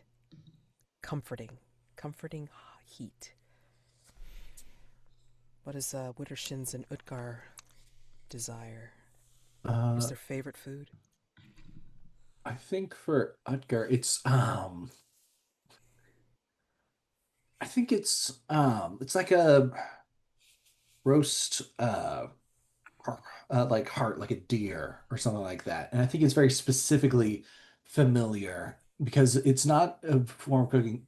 It's not cooked in the way that he could ever do it, right? I think it's going back to when he was young, before the Justiciars got him all this stuff when he was kind of in his he's a young man and he was doing just kind of just various banditry out in the woods with things like that. And I think one of those days, I think he and a few of his friends went and they would often try to scavenge from the king's woods and things like that. But this time they saw this beautiful stag, and I think in the way of like kind of, I think he was maybe like a teenager at this point. I think kind of did. I think Iger's a terrible shot, but somehow he got lucky and managed to hit this, and they brought it back. And they've been going off lean food for a long time, so that was like this big thing, and it's the memories of like the joy that that brought to his friends with those sort of things. And I think he remembers that. I think he also remembers that that was the thing that really got the justiciars on it, right? Like they've been doing robbery stuff like that, but it's all like on the outskirts and never anybody important. And then they got one hearts in this forest bounding with it, with things like that. And suddenly everything came down. And I think some of his friends were hauled off to the prison. Some friends were kind of put to work like he was. Some friends maybe even didn't survive that. But, just the fact of what that day was and who he got to share it with was, I think, what kind of stands out to him about this. And it even it's like roast in the way that, like, I guess the cook among them did it just right. And it even has some of the idiosyncrasies of like that particular stag, I think, is what kind of stands out to him. And it's here. It's prepared in just that way to be so succulent and really bring out the grain of the meat and just be juicy enough to be so delicious and melt in your mouth. Widdershins, what is your favorite dish? Uh, it is a delicacy of Caldor. It is rock crab seasoned to perfection with par-acre pepper and a a melted butter. It's heaped onto a platter and steaming. It's here, ready to be cracked and eaten, steaming away, having that beautiful smell that's just so rich and just lush. And you can sit down and eat your favorite food to bursting. It is here, ready to hand. And I ask you, as you sit down and contemplate, or sit down to eat your fill, who sits next to you that you remember from home or from the past that drives you to stay and follow this quest to the end, no matter what? Who comes next to you? And remember, this table is so large you can't see what's happening with anyone else. You just know somebody from your past or from home has come to you to sit next to you and talk. Who is it? It's obviously Katel's brother for her. What's his name? Let's make up a name. Byron. Okay. She hasn't seen Byron since he was taken away and imprisoned. She tried, I think, a couple of times, but he refused. He didn't want her to see him this way. So they've stayed away, but have missed them. I think Byron is significantly younger than Katel, and because they didn't have parents, it was like Katel raised him. So he's probably like a decade younger than them. And to see her brother for the first time in quite a few years it feels even more heartwarming than this delicious meal that is in front of her as their favorite meal. But Byron was their favorite person. And they look the same. They don't look like they've aged at all, just the same as the very last time that they saw Byron. I think they settle down next to you, Katel. And Byron says, "This soup is good. Take your fill. Eat up. You need to be having your strength to face what comes after. If you're gonna wake her up, right? Get that fortune. Make sure that she gives you enough to bust me out. I can't stay here for very long, but just wanted to let you know I'm with you. Just do it, okay?" And Katel picks up the spoon and holds it in her hand and looks at Byron and I know you can't possibly be here. I know this is something happening that's out of my control. And I don't know whether seeing you is good luck or some kind of trick. But I'm here and I need to see this through. And I think they're gonna dip the spoon in the soup and take and put the spoon in their mouth and swallow. It's as delicious as you remember. Every last drop, every bite, every vegetable bit that's in there. Just the perfect chew, the perfect seasoning, everything. Who does Widdershins see that comes next to him? I see Daffodil. She is the librarian at the of the court of the castle. Hopelessly in love with her, and the reason why he wants to publish a book uh, of all the people that he is able to talk to, he was never able to gain up the courage to talk to her. And so he by having a book that would be in the library, he hopes that would be the one thing that he could start a conversation with her about.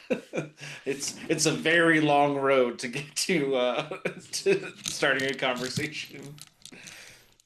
I think as you reach for the crabs and maybe start to contemplate eating, maybe you see her hand reach for a crab and will break it open, and she'll look at you and talk to you and say,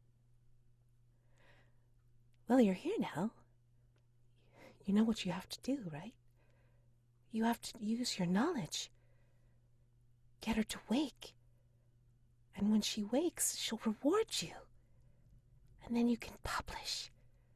You can get this book. And I can have it in the library. Won't that be wonderful?" I think I'm just sort of nodding, unwilling to speak and ruin the moment. And then she'll bring the rock crab to her lips, and then she starts to take some bites, or she starts to pick out the meat and put it into her mouth, and she says, "It's wonderful, isn't it? Delicious." Mm-hmm. Mm-hmm. Mm. And she just keeps smiling at you. You have to be first. You have to be the one to wake her up. You can do that, right? Mm-hmm. Utgar, who comes near you as you slice into the roast stag? I think it would be Ortho is, I think, his name. I think Ortho was with this sort of group of bandits. He was the leader of them, right? He was the one that was actually made it seem like we were doing something other than just scraping by and, pillaging what we could. He was the one that we'd be like, oh, we really, this was our way of like making it out or, doing better than the crappy little village. He was the one that like had ideas about this stuff, right? Like he was the one that brought me in and brought my friends in and like definitely made it seem like this was more than what it was, right? Yeah. Look, and as you cut into your stag, maybe he also has a plate next to you, and he's like cutting into it like really enthusiastically and enjoying it as you see like a little bit of the juice like dribble down his lips. Look, you know how this works. You know how the heist works. You know how to fix it. You know how to get things done. Problem solved, right? Just make sure that you're the first. Make sure you're the one to wake her up, and she will reward you for being the one to get to her first. You can have all the money that you need to make sure that those justiciars will know or remember nothing about your crimes. And you'll still have enough to set back and be set for the rest of your life. You want to do that, right? You can do that. She'll be so grateful she's awake. And you'll be set. All right. Yeah. Yeah. I think he's kind of nodding along as this thing. And he's just I think cutting he's in gonna. like he's eating it and like he's just enjoying. So this is really good. Oh, so Oh, delicious. do I hear the growl right now? No, Oh, you just okay. you're just in like he's enjoying the stag like like just like kind of like he's not even like using a napkin or anything like that to bring the juice from his lips. He's like using his fingers to like oh, and like using his tongue to just like that's like so delicious. Oh, best thing we ever did, getting that. Oh, remember that chase? Yeah. Yeah. It was no. Oh, oh, that was the fastest. Sure was gonna get away. Um, And it did. no, And no. Of all the ones, that one did. and Um, this won't get away from you either. sure. Yeah. Yeah. Um, and yeah, I think he's gonna sit in this moment, and I think he's definitely watching. But I think more than even the stag, I think just the chance to watch Ortho, who's always like the one that was at least able to look carefree about this and just enjoy the moment, do this for that thing, right? I think, and that's I think what is uh the greater feast for him than whatever the actual food is. So. Okay. And Laura, who sits next to you as you contemplate the bread? So it was I said the gravekeeper, let's say it's a woman. Her name was Nocturne, and she died. And the last time I talked to her was her reanimated corpse. Um, as far as I know, she's still there. I became annoyed with her and sent her to the basement, and haven't seen her since. The basement of where you were, or the basement of the castle? Oh, where I was. No, Okay. well, she kept telling me I was doing it wrong, and I got sick of it. Ah, gotcha. Well, she's here now. She's looking a little like worn, as if like she's traveled a bit, but I mean like she's still put together. Um, it's like Does she look like a reanimated corpse, or does she look like she did in life? um, I think she looks like the in between state, right? Okay. Like maybe fresh. Girl, same. So it's cool. Yeah. So she sits down, and I go, "Oh, Lady Nocturne. Yes, Oh, it's me. you know why I'm here." Yes, I do. You Did need you to prepare complete this your bread? mission. Well, I'm going to. You always tell me I'm doing things wrong. Of course I'm going to. Why would I come here? Oh, Just encouraging you to do it right. Of mm-hmm. course. I see how it is. Is this what they call living vicariously through me? Yes. Are you going to eat that bread or are you going to waste it? Did you make it? Or did the evil castle make it? Who has the better recipe? Me? You don't use enough salt. I'll be the judge. And she rips a piece off, and she's like kind of like dagger eyes at Nocturne and chews it. It's like, oh, oh, mm, Delicious, that's isn't pretty it? good. Yeah, that's Yes. pretty good. Have you Yes. finally started listening to my advice? Gosh. Even a stopped clock is right twice a day. Fine. Do you have any helpful advice, or are you just here to criticize me and knock me down again? No, I am here to give you some advice. She's not dead. But you have to make sure that she stays that way. Too much of this sleep, the curse, she could shift into death if you're not careful. So, you need to be the first to wake her up and make sure that she does not have this particular condition. Unless you want to serve the cult, in which case maybe they'd like the other condition to happen. Whatever you think is best. Right. And she just gives Very you that well. kind of narrowed eye look. I nod and I say, I understand, Lady Nocturne. Good. I hope so.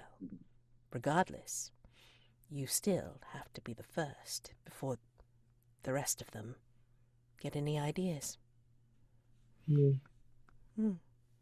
Noted. And, it looks like she's reaching for a piece of the bread, and then, she'll enjoy, a delicate taste of it as well. Wonderful, isn't it? See what happens when you take my advice? The old ways are not always best. Takes another bite and then says, I should go if I want to be first. So. Bye, Mom. She walks off.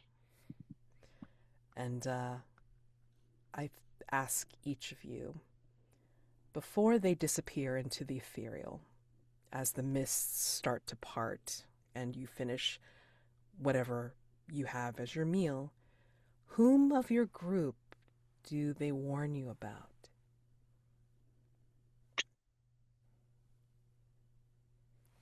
Whom of your group do they warn you about? Katel, who does Byron warn you about? That's a good question. I think I think it's going to have to be Utgar. Byron says, watch out for that one. He has the most to lose.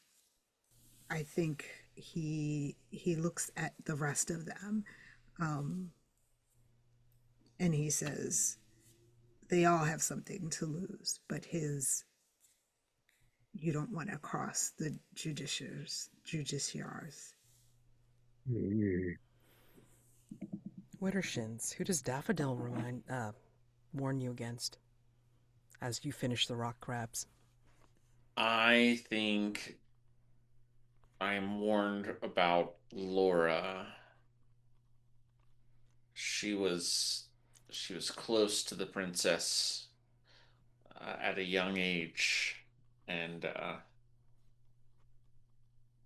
speaks to dead things, not of the she is not of the scientific world as I am. Utgar, who does Ortho warn you against? Um, I think it would actually make the most sense for it to be Cattell on the grounds that Cattell was very, very close to the princess. And I think Ortho, yes, as the like, would be sort of bandit or something like that, has a bit of class warfare on the mind and is like, hey, you're just looking for a payday. You're just looking to get out from this. And she is of this place, right? Um, she's tangled up in it, and you'll get tangled up in it too, if you let her. Yeah. And Lora, who does Lady Nocturne say you should be very wary of?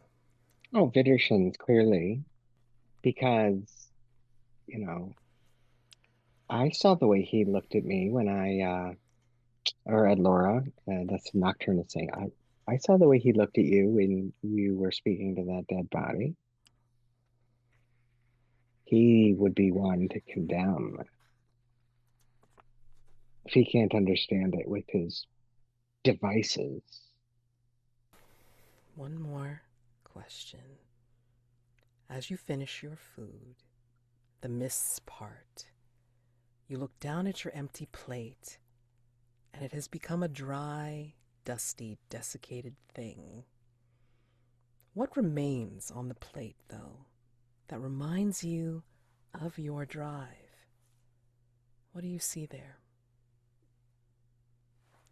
I see a dry, desiccated human heart, half chewed, freshly chewed, because that's one of the rituals used to reanimate the dead that I learned from the cult of Darawan. I'm like, oh,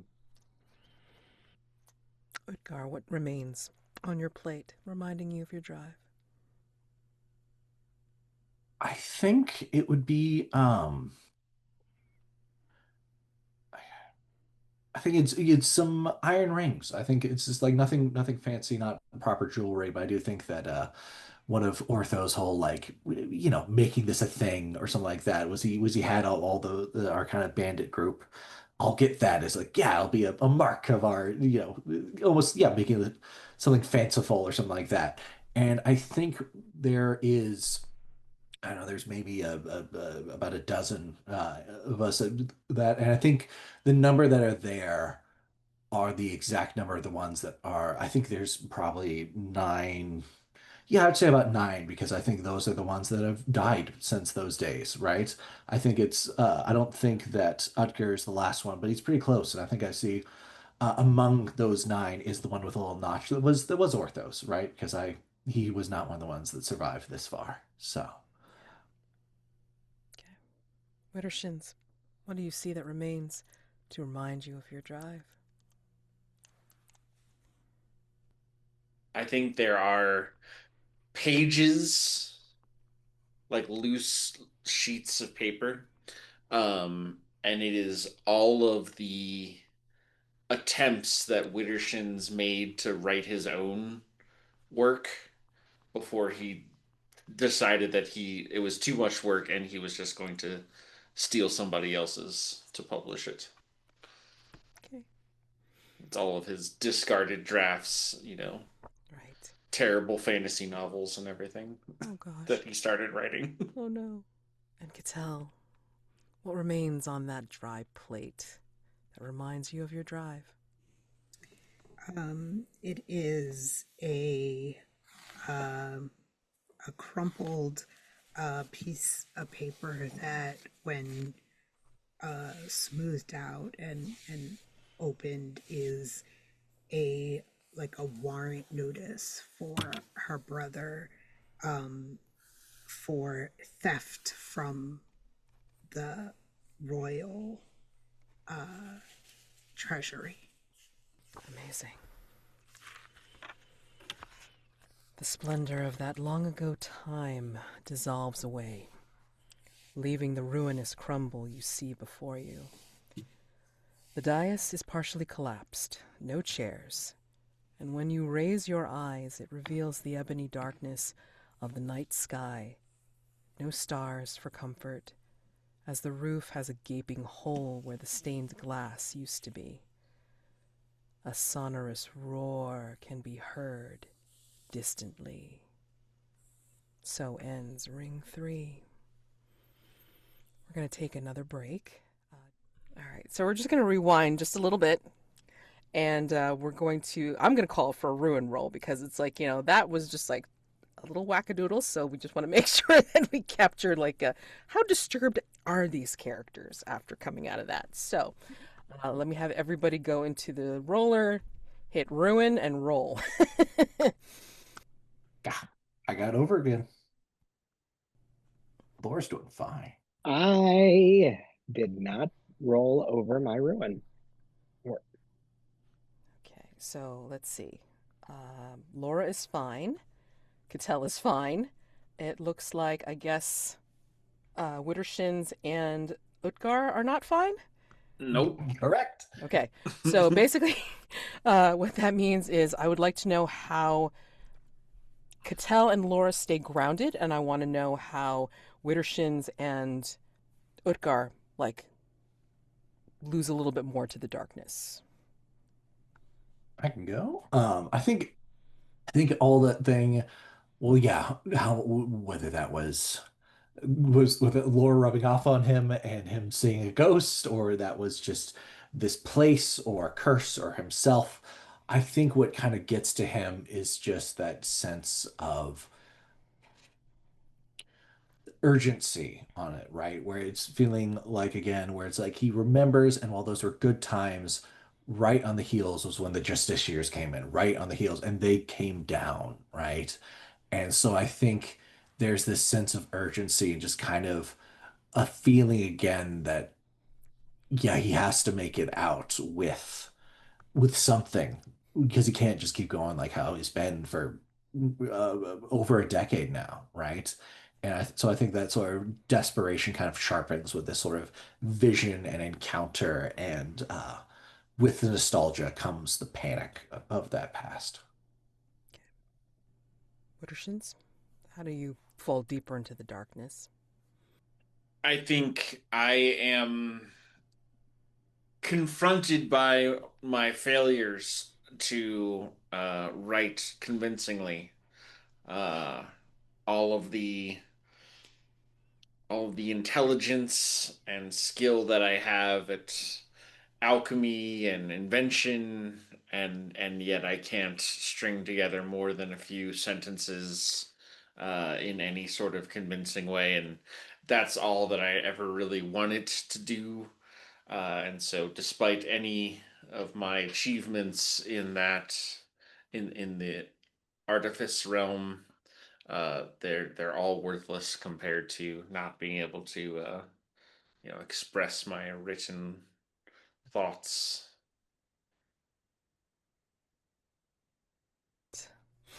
Katel, Lora, how do you keep it together even after this strange scene that you're in? Cattell, even though she knows this specter couldn't possibly be her brother, and was probably not even necessarily a good thing for her to have seen, right? Like vaguely malevolent and unsettling, but just being able to see his face as he was before. And it's comforting, like seeing that he hadn't changed, um, even though she knows that's probably not what he looks like now. It was just a little bit of return to what she considered home in a way that nothing else was home before. And for Laura, I mean, this isn't the first time she's talked to Nocturne after death. So she's a little surprised Nocturne shows up here, but the spirits of the dead often revisit her, usually criticize her, like her mom does. Just unsatisfiable. Gosh, that woman. Demanding. I mean, come I on, know. you know? Even beyond Relentless, death. relentless. That's what it is.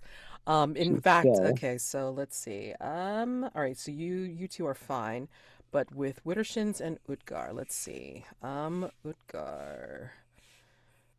Utgar with Ortho. Oh God, I came up with like a heisty kind of condition, and I can't remember it. It's completely slipped my mind. Um, shoot. What do you think is appropriate? Um, like I something think that. maybe. Go ahead. Oh, I was gonna go like hunted or something like that, where it's like, hey, all these memories, things like that, and then immediately afterwards, he was the one on the receiving. He was the stag, the hearts Oh, okay. I like it. Yeah. trap, and I think that sort of desperation and yeah, and yeah, just identifying with this thing that ran as fast as it could, and then some idiot's lucky shot still caught it, and he got a sense that sooner or later the lucky shot's gonna come for him. So Yeah, your condition is hunted heart. love it. Okay. And Widdershins. Still stringing words together. Perfect. Now, Widdershins, unfortunately, has Hmm. reached 5, which means that he is up for a reduction roll. So, a reduction roll means that you can now start to reduce down to your starting ruin, which would be 4. Um, you can't go below your starting ruin, but this means that you're going to reduce your ruin by acting in the forest's interests. You could destroy treasure, you could prevent rituals, you sabotage your fellow treasure hunters, is essentially what you do, right? So, you can do it now, and you could like figure out a way that you're going to plan on sabotaging your fellow treasure hunters, or you could wait just a little bit and then see if there's an opportunity to, where it makes sense uh, narratively to mess with them, right? And then do the reduction roll. I'll take it either way. Like if you want to do the reduction roll now to at least reduce your ruin, and then figure out a way to mess with them later, I'm okay with that. I'm perfectly no, fine. we'll see what the next room holds for us as an Okay. opportunity. Okay. I just don't want you to like, go too far and be like, well, shit. Like you have to do a risk roll and then your ruin goes automatically up. But You know, don't let it think if that I you're do, you're I kicked out of do. the game, because then like you end up being like a co-GM of sorts where you're gonna be like, possibly calling for different Then things I'll as well. truly make your lives miserable. Right, exactly, right? So, anyway, at some point, you can do a reduction roll, and the way that works is that you would roll the reduction in the roller, and depending on how it turns out, your betrayal either goes unnoticed or it does get noticed. um, but I mean, your ruin will always go down, okay? But if you do make, uh, if you, let's see, yeah, you will have a choice if your reduction gets noticed. So you will have a choice if you still want to continue on with it or not. All right. But I mean, like, if it goes unnoticed, then you automatically like can reduce your ruin. That's fine. All right. So Cool. at any point, just let me know, and we'll do the roll. Okay. So now we hit ring 4. All right. Ring 4. The beast. This is the rumored beast that haunts the castle, guarding, hunting those who would trespass. Great golden orange eyes appear at the hole in the roof. The shape is indistinct with how well it blends into the unforgiving darkness of the sky. Suddenly, bared bone yellow appears as the beast grins with its large, cracked, pointy teeth, and it leaps. It leaps down to crash to the great hall below. It is immense, bigger than the bears seen in the forest, but impossibly lithe and sinewy, claws unsheathing. The head is of a boar, with a shaggy scruff and sharp tusks. A golden chain hangs from its neck, with an inscribed crystal pendant swinging from it. It lands in a crouch, scenting hard for those that have dared to cross its territory. Run. To face this beast means instant death. What do you do?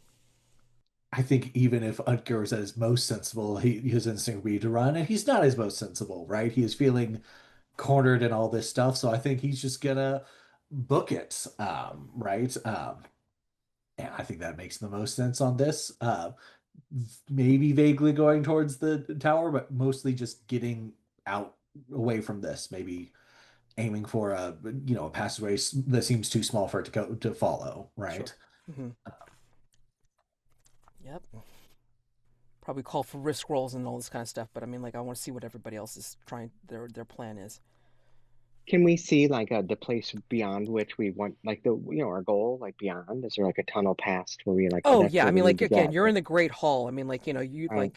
like open archways and all this kind of stuff leading to stairwells or hallways or whatever. So if you're not totally in a panic, you will remember ways to get upstairs, you know. So that is not a big deal. However, I mean, like, you just have to make sure that you're not scented by the beast or whatever. So Mm. depending on what you do, I will call for a risk roll and see what happens from there. So, yeah. Katel's definitely running also, like away from the beast. But I think I feel like her first instinct is to also run away from her companions. Like this is the one time when she's like, no, you have to split up so you have like more targets. Right. Maybe the beast won't follow her. Maybe they'll be the one that the beast like leaves alone. Right, exactly. It's like you can't follow everybody, but like, who knows how this goes, right? Right. Yeah. So, although it's like if I have a four, ooh, instead of a risk roll, it could be a contest roll. Oh boy. So let's see. We'll see. Okay. Okay. What is Lora and Widdershins doing? I had the same plan basically. I just gonna like this beast is in front of us. There's a stair behind it. We're in a very large space. I just run orthogonal, like to the side. Right. And then I'm like, all right, so, and then hopefully he doesn't immediately chase me, and then I'll just make a turn towards the stairs and just, Okay. All right. Widdershins? I think that I would like to make my reduction roll. Okay. Let's see. I think that I have been beast bitten, and the scaly arm of mine still holds some of the scent of that beast, and I am smearing that scent on Laura's back as we pass into this new room, making her the primary target for this beast. Okay. Oh my god. Okay. So, go ahead and roll reduction. Reduction roll. Okay.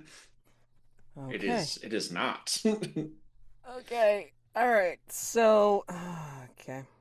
Oh no. You can remove one ruin anyway if you And I'll be noticed. Yeah, that sounds like fun. Okay. So, you remove one ruin, you're down to 4, but you're going to be noticed doing this. So, I mean, because you're doing it to Lora, it's like, Lora's going to notice. Yeah. Oh, goodness gracious. So, I see. oh my goodness, noticed. Notices. All right, so I think, yeah. So I don't know if you want to retaliate. Yeah. May I? Yeah, I mean, like you want to. Let's see. We I have something in can. mind, but Well, I mean, like I'm trying to think of like like what are you planning on doing? Because then we can make it a contest roll instead of a instead of a risk roll, and then we can see how that works. Because that's okay. fun. Yeah, I mean, I'm fine with doing contests. The initial idea I had Yeah. was, okay, look, I don't want to kill this person or attack them like directly. Yeah. They're being selfish and throwing me under the bus, but I'd probably do the same. So what I'd do is I would use my carve ritual and just and take the bottom off of their pack, and all their things would fall out onto the floor. Oh no. Not my bits and bobs. So Oh my yeah, God, that's terrible. Okay. All right. just So, to like slow them down. You don't have to run faster than the beast. You just right. have to run faster than your friend. Right. So, okay. So decide who participates. It's you two.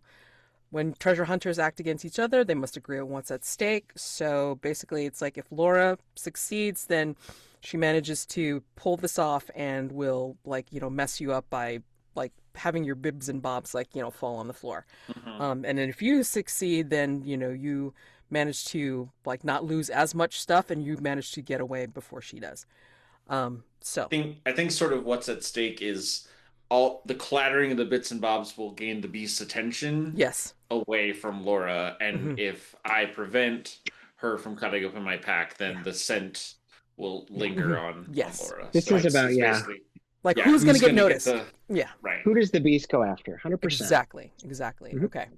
So, each competing player take a light die if you have a skill or equipment that Mhm. makes this contest easier. Like, so Laura's using um, her ritual.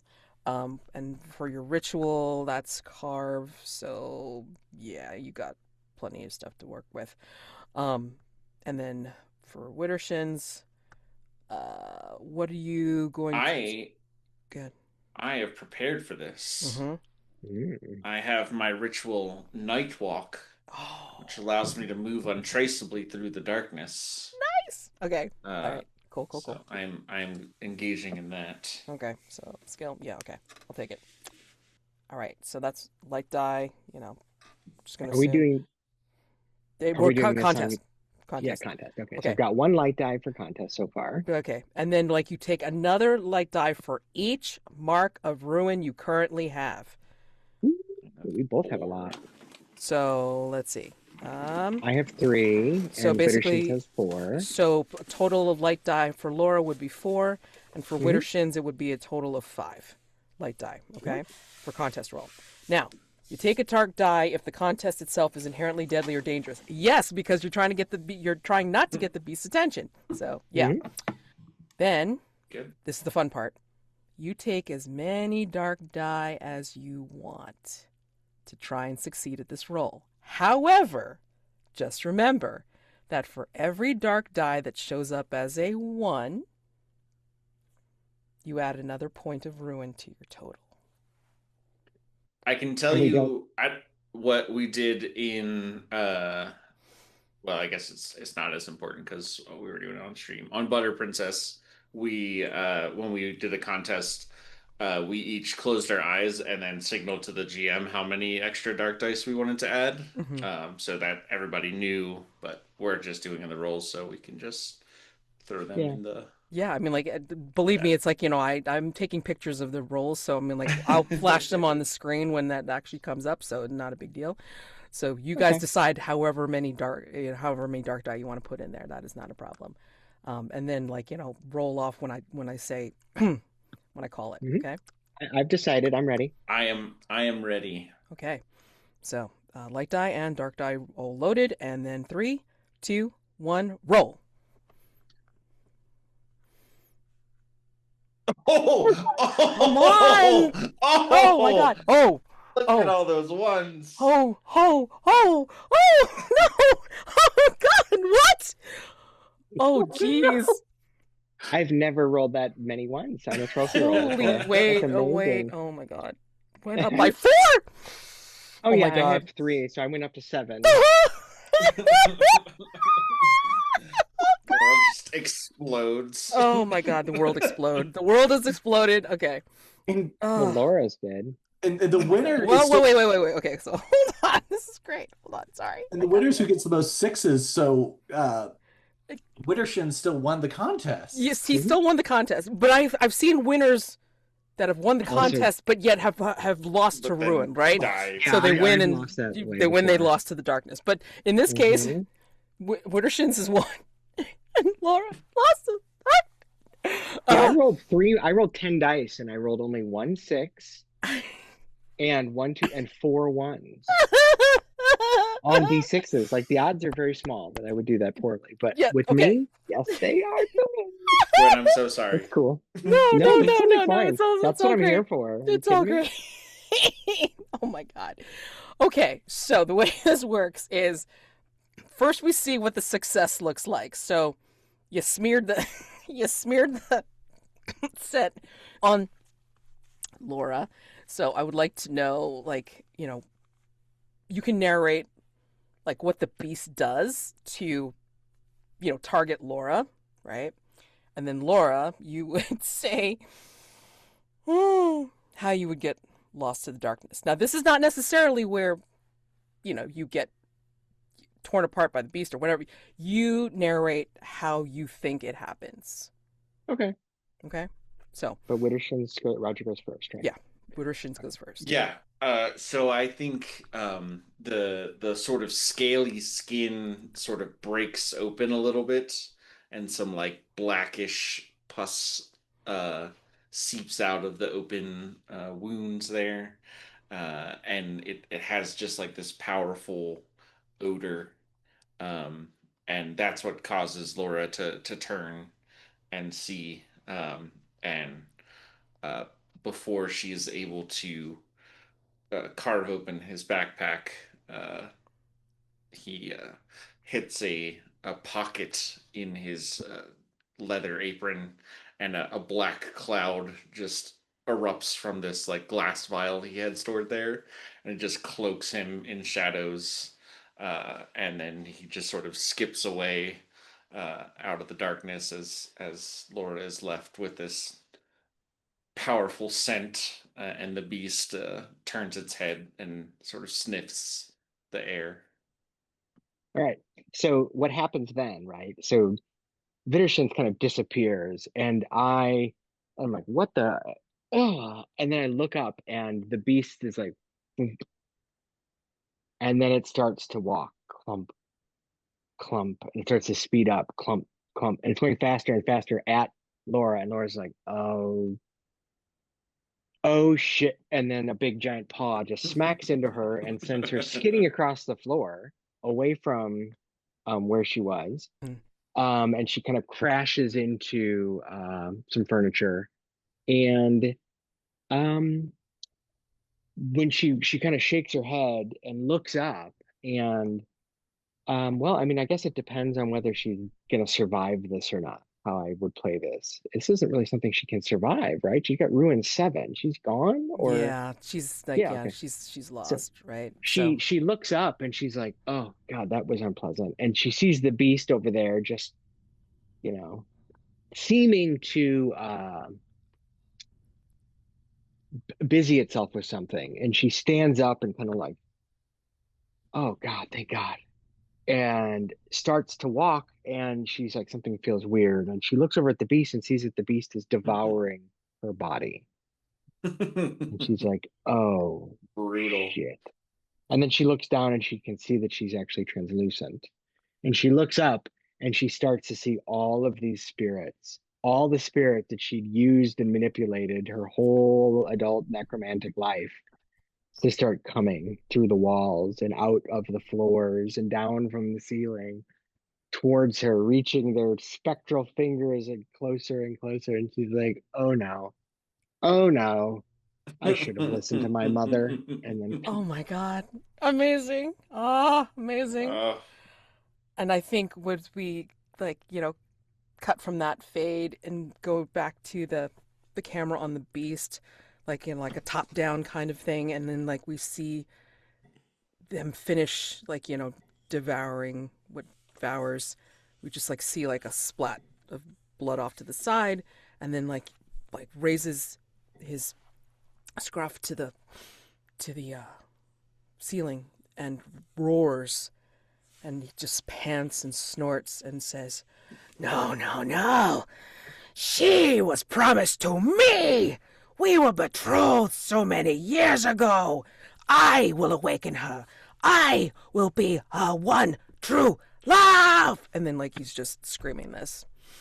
Yeah. As you all run, like, you have all spread out, you have all run, and somehow the rest of you find a set of circular stairs leading up the still upright turret. The princess awaits. The view is from above. Or, excuse me, the view is from below, looking up. The hunters all came to the tower at the same time, and yet we see each of you at a different level of the staircase, calling out in desperation to the loved one that you will not disappoint, the person that you had seen at the table. So ends Ring 4. As the beast's roar follows you up, you reach Ring 5, the lovely Somnolent. The princess's room. Here she sleeps. You see her prostrate form bedecked in finery befitting her station. It is as she is, only sleeping. She is as she was 10 years ago. She has not aged since her 21st birthday, when the curse took hold. A jarring light suddenly changes the atmosphere as the single window in this well-appointed room shows the dawn shining in, but it smiles a sinister light, as red as if it would burn blood in the dark sky. You blink, oblivious of anyone else in the room except her unconscious form as you approach the bed.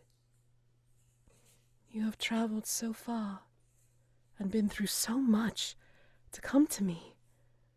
What do you offer in order to wake me from this cursed dream? Her voice murmurs into your ear alone. It is you. It has always been you, alone to save me. No one else. Don't let anyone else take this opportunity from you. As she whispers this in your ear, what do you see in your mind's eye? What is the vision that you see? What would it mean if you failed? For Utgar, it would mean imprisonment of some sort, right? Getting out and just being thrown into proper prison, his usefulness run out, and so that, or trapped here in stone, or in something worse than that. But it is always confinement of some sort. Every form of failure is to be trapped and be trapped forever. It would be working hard on her brother's case and somehow securing a representative for him that would have the case retried and her brother declared not innocent but not culpable because he stole something because they didn't have money for food. And then I think the worst thing would be her securing his freedom, but the night before he was to be released, he's attacked in prison and dies. Dang.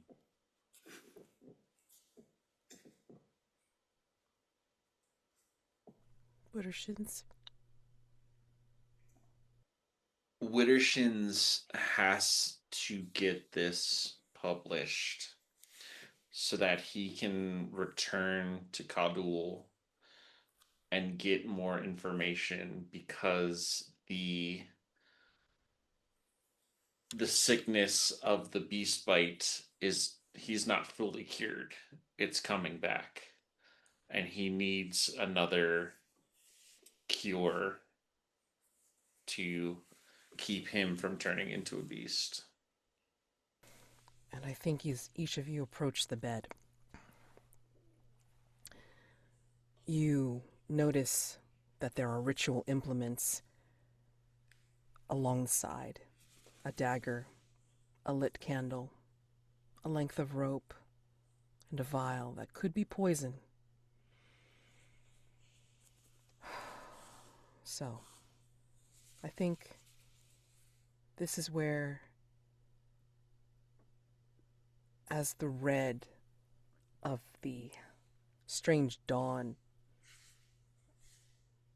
streaks into the room, and you notice the implements next to the bed, and you look upon her sleeping face, you notice the others are here.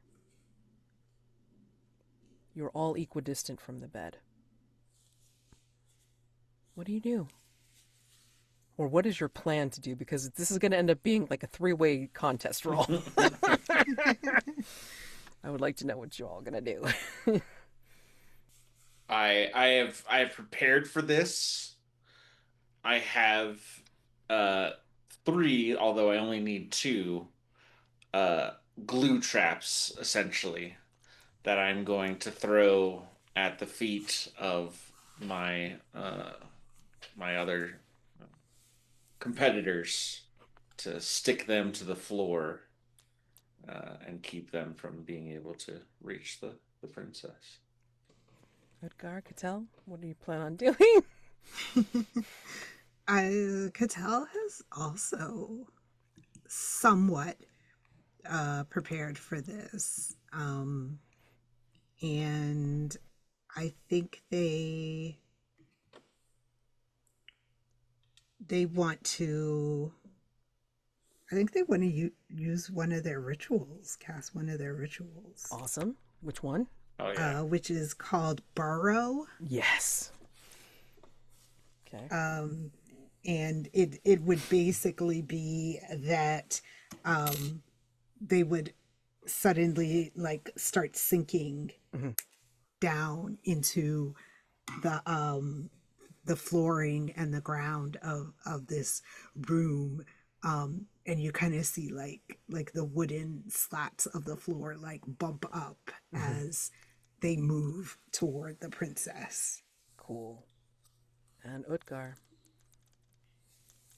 I don't think Utgar's prepared for this, right? I don't think whatever what's driving him on led him to be like, and now I shall have this thing. But I do think that it's there, and yeah, he's been feeling this breathing down his neck. And so I don't think his move isn't to disable the others first. His move would just be to get to where the princess is first, and just like power through that before whatever happens. Because then he's got some sort of leverage. Then he has what they want, which puts him, which is in his mind safety in some way. Got it. Okay. So basically you're going to use something like your strength, power, whatever to just I think do it. Yes. Yeah, like athletics or just maybe defense, since it just be kind of go again. There's it apply here, right? Yeah, yeah, absolutely. I mean, like you only need one skill. I mean, to do yes, it. yes. Yeah. Okay. So again, building is a contest roll. Yeah. So again, we are going to follow the sheet. So agree on what's at stake. You know, you're trying to be the first and trying to avoid everybody else's trap or whatever that you need to avoid. Okay. So, competing player. Take a light die if you have a skill or equipment that makes this contest easier. So, Widdershins has glue traps. Yep. The trap skill. Yep. And then Utgar's using athletics, and Katel, you're doing your rituals, so that should be no problem. You can argue me any of those skills, to be honest. So, that is not a problem. Or if you have like a talisman or whatever that you have on you to help you with the spell of Burrow, the ritual of Burrow. I mean, I'll take that too. That's cool. You know, we make these things up as we go along. Yeah, I think Katel they're actually like tattoos that she Oh, nice. uses. They use so they kind of trace the shape of the tattoo that is for Burrow. I dig that. Okay, cool. All right, so one light die each for that skill or equipment or whatever you have for making the contest easier. Dark die if the contest itself is inherently deadly or dangerous. Hell yeah. And then, so take one light die for each mark of ruin you currently have. So, Widdershins, you'd have 5 total light. Utgar, well, you all have 5 total We're light. all at 5. Yep. Okay, all right. So now you just have to figure out how many dark die you'd like to risk. Remember, for every one dark that you have is It's already ruin. rolled all the ones it's gonna roll. It's not gonna roll any more ones. I think it was making up for all the 6s it was giving us earlier. Oh, stress. Okay. All right. So, does everybody Heck have their yeah. numbers loaded into the contest I'm room? ready. Good luck, gang. Yeah. Just tell me when you're ready, everybody. Ready. Ready? Okay. 3, 2, 1, roll. I think we've confused it. Oh, there it Oh, goes. There we go. There we Holy go. shit. Okay. All right. Well, except for mine still didn't roll yet. I'm clicking the button again. Okay. Ooh. Katel. Three Katel sixes. wins. Yeah.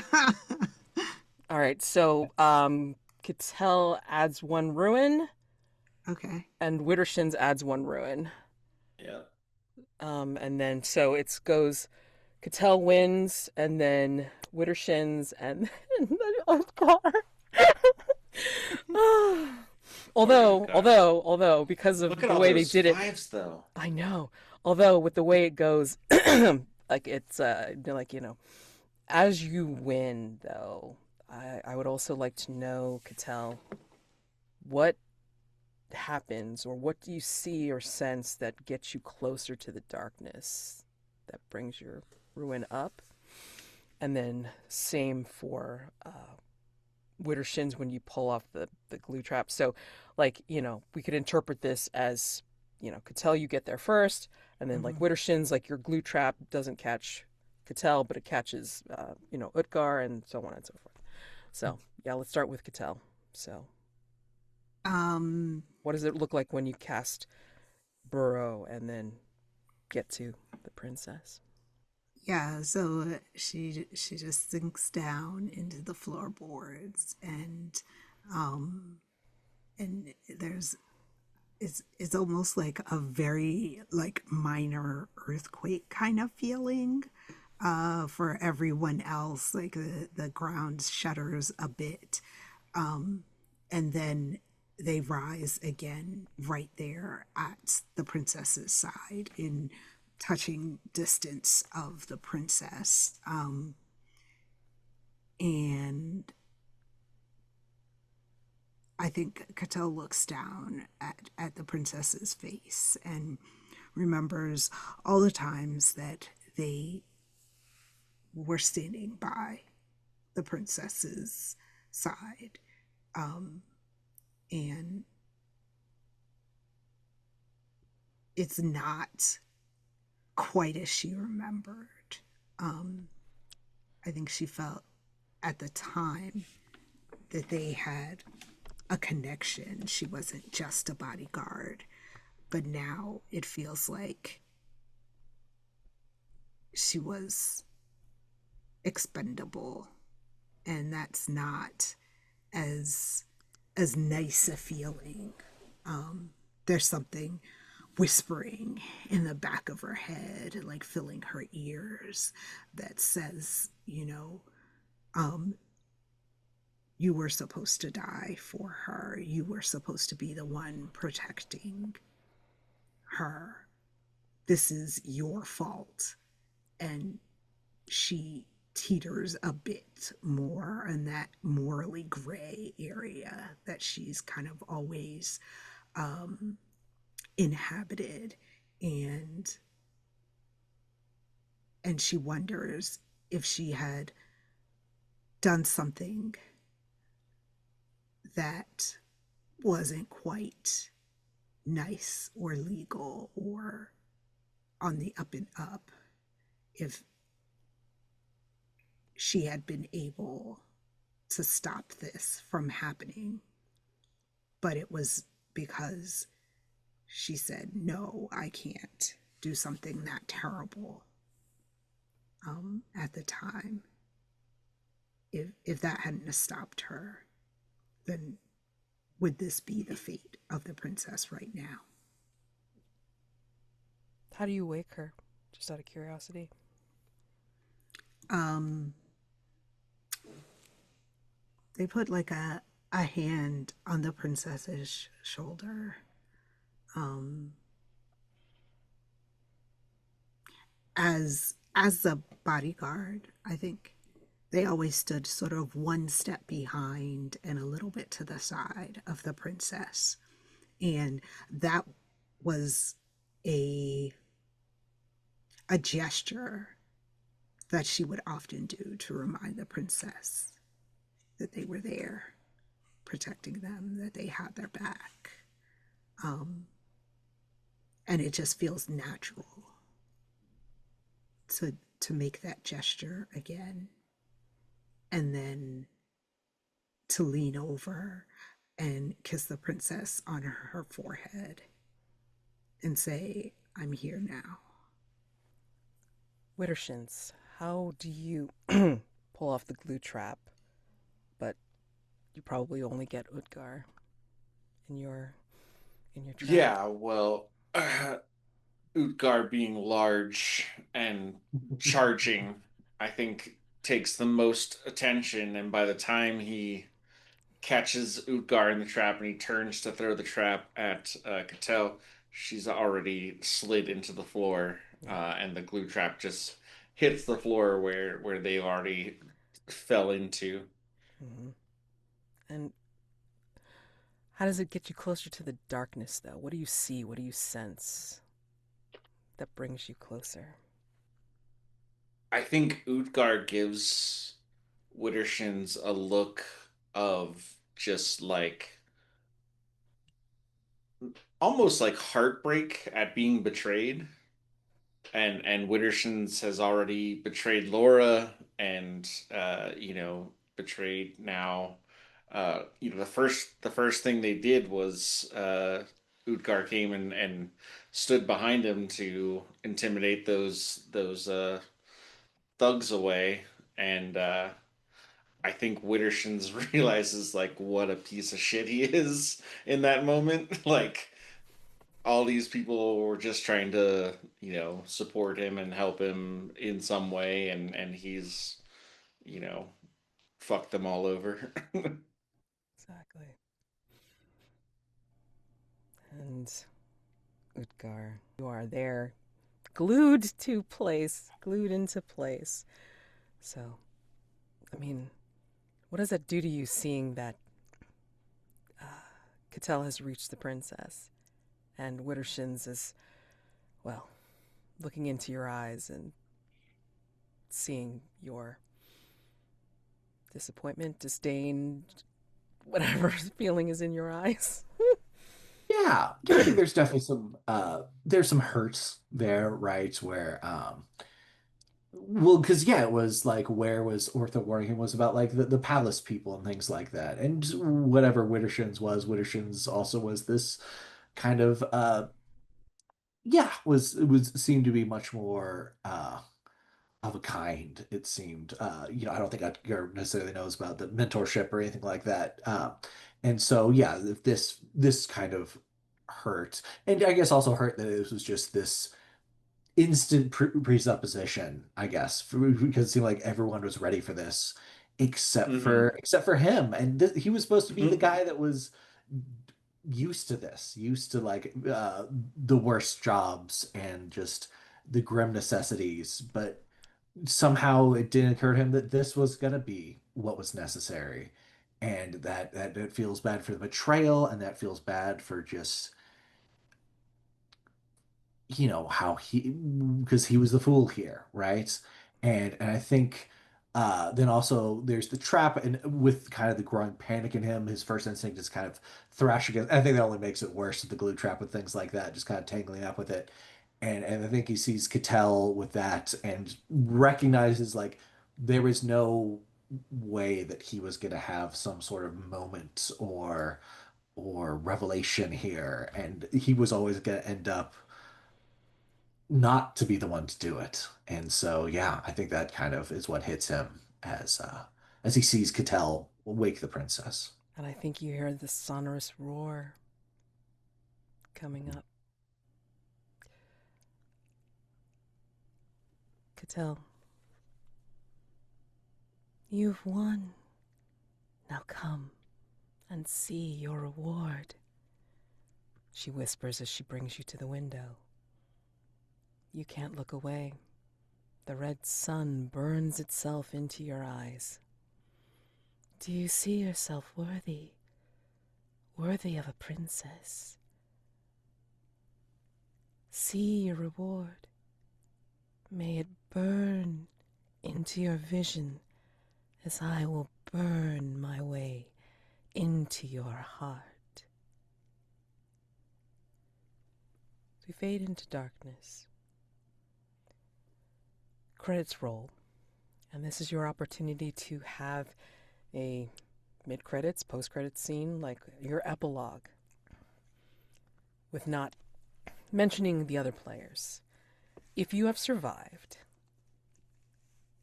you can say how you think your character has survived at any point near or distant future from this ending, but has been forever changed by this experience. And if you haven't survived, what has happened in the world since your passing? Or in the case of Lora, of course. I mean, like, if you want to say, like, what has happened in the afterlife, then you can say that too. So, all right. So who wants to go and mention an epilogue scene? And it doesn't have to be long. It just can be like, this is what I think happened to my character after this whole endeavor. So. Yeah, I think Widdershins, we see him uh, trekking across sort of the desert toward Kaldor. Um, and like he's completely wrapped in like in like cloth. And so the camera's sort of coming up behind him, and you think it's just to like ward off the desert like blowing sand. And then as the camera sort of pans around to the front, you see his whole body is starting to transform into this beast, and he's just like pushing himself to try to get there before it fully takes over, which he'll definitely not be successful in. So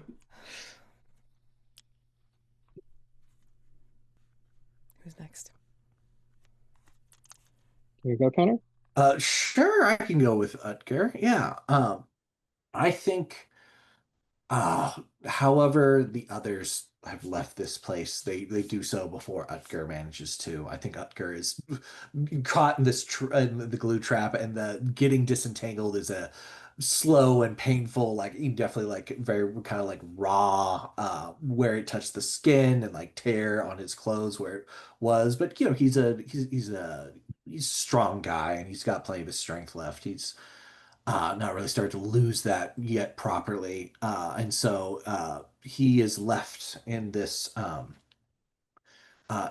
room alone, and the whole time he's heard the beast outside, and he's heard that, and like the feeling uh, of the hunted heart, and the swearing that he's heard this thing deep below the castle, and he understands, not just that this was not ever going to be something he could touch, but this is not going to be ever something where he has the whole picture of where did this start, where did it go, and yeah, and he's planning to make a run for it, but he doesn't like his chances. But I think the last thing he does before he does is he looks and he sees um those ritual elements there on the bedside table and things like that. Um, Uh, and how much of this we get before it cuts out or things like that. Because Utgar has a little ritual too, and it's called Liar, and it allows him to ask questions of a spirit. Um, and so how he does it is I think he has a little, almost like a sock puppet, a little like puppet thing that he then I think he just puts it up on a bedpost or something, and he does like some murmurs and things like that. It's very kind of unglamorous, just kind of a few little like tricks and marks. And again, he's gonna run soon, and he doesn't think he's gonna make it. Um, and he's right, of course, with that, right? He's not making it out of here.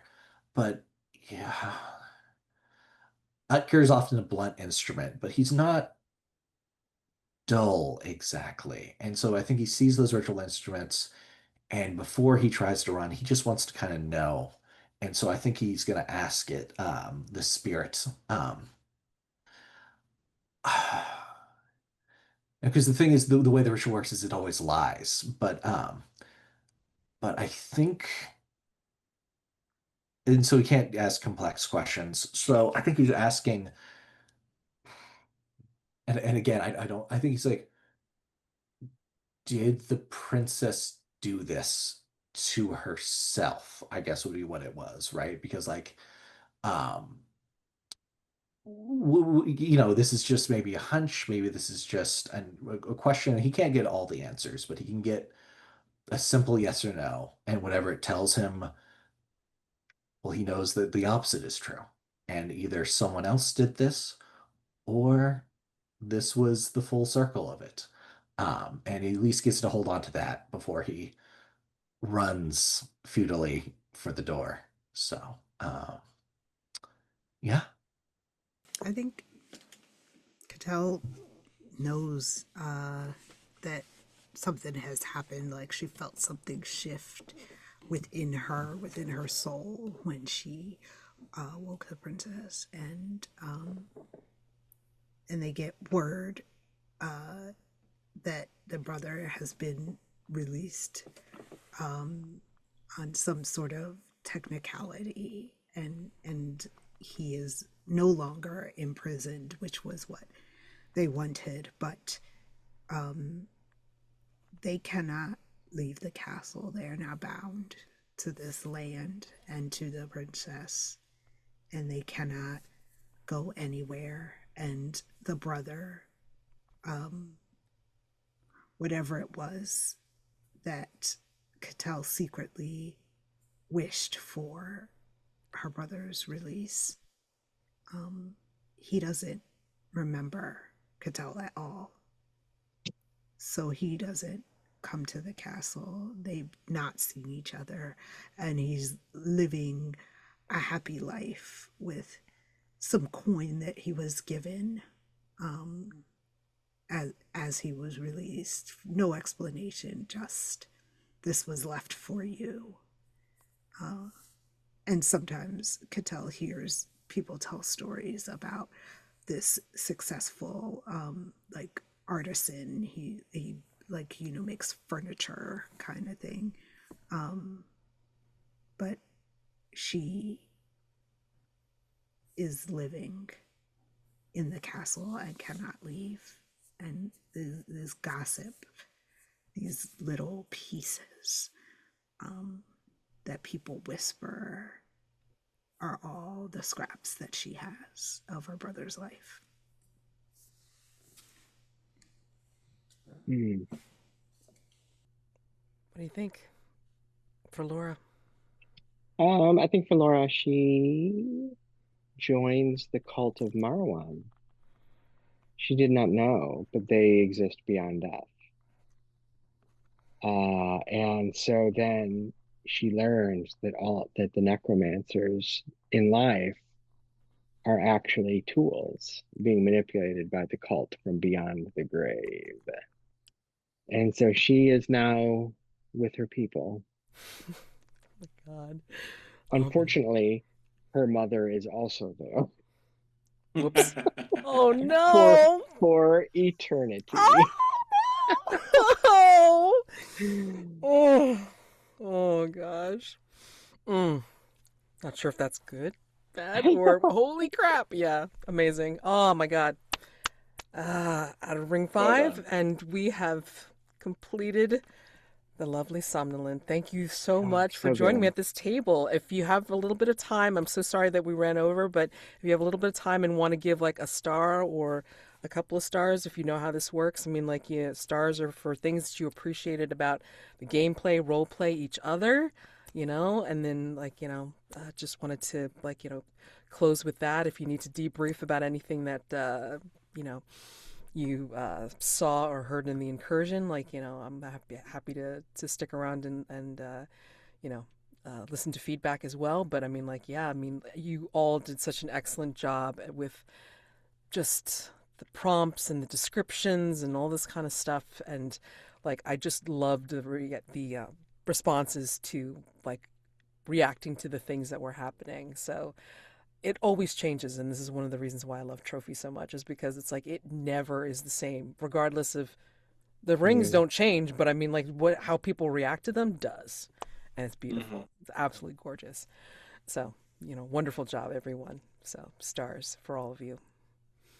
So, I don't know if Oh, there's any shucks. specifics.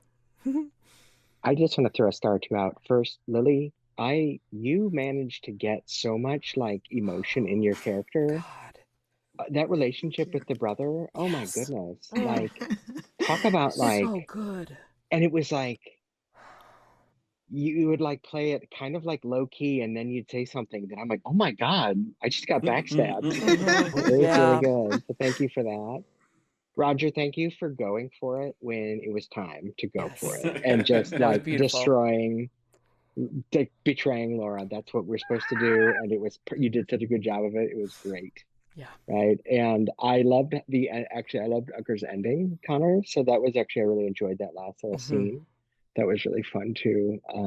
And of course, man, oh my God, that was so good. So, yes, thank you so much for that. I would definitely I would give a star to everybody because I felt like um even though like where none of us have really played together before, I think I that it felt like our table was really cohesive and that we really played off of each other and we all kind of, even though we had like our own ideas of our characters, we really worked together with the story. And Mads, I really appreciate your storytelling. Like, it was amazing. And it feels like you really put a lot of thought into not just the encounters, but the atmosphere and the vibes of the whole storyline. Thank you. Um, yeah.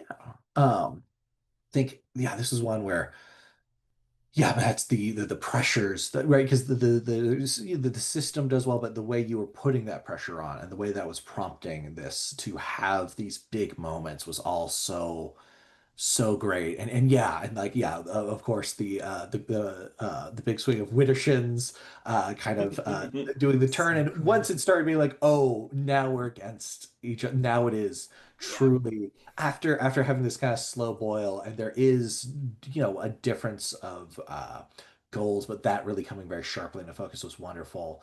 And then um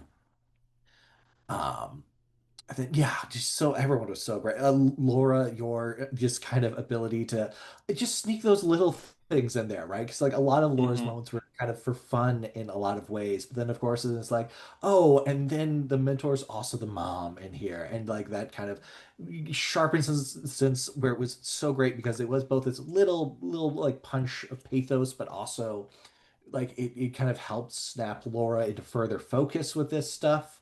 Um, and then Roger, your ability to keep evolving what is driving Widdershins, right? Because like we have this initial move, and then just be like, oh, and he's a plagiarist. He is just pulling this out. And then like, oh, Oh that my was God, that was a great turn. I was like, oh my God, you put it in there. Ah! So good. yes, and just using that as and then yeah, and then just upping the stakes on the curse and things like that. And then of course feeds into Widdershins ending there.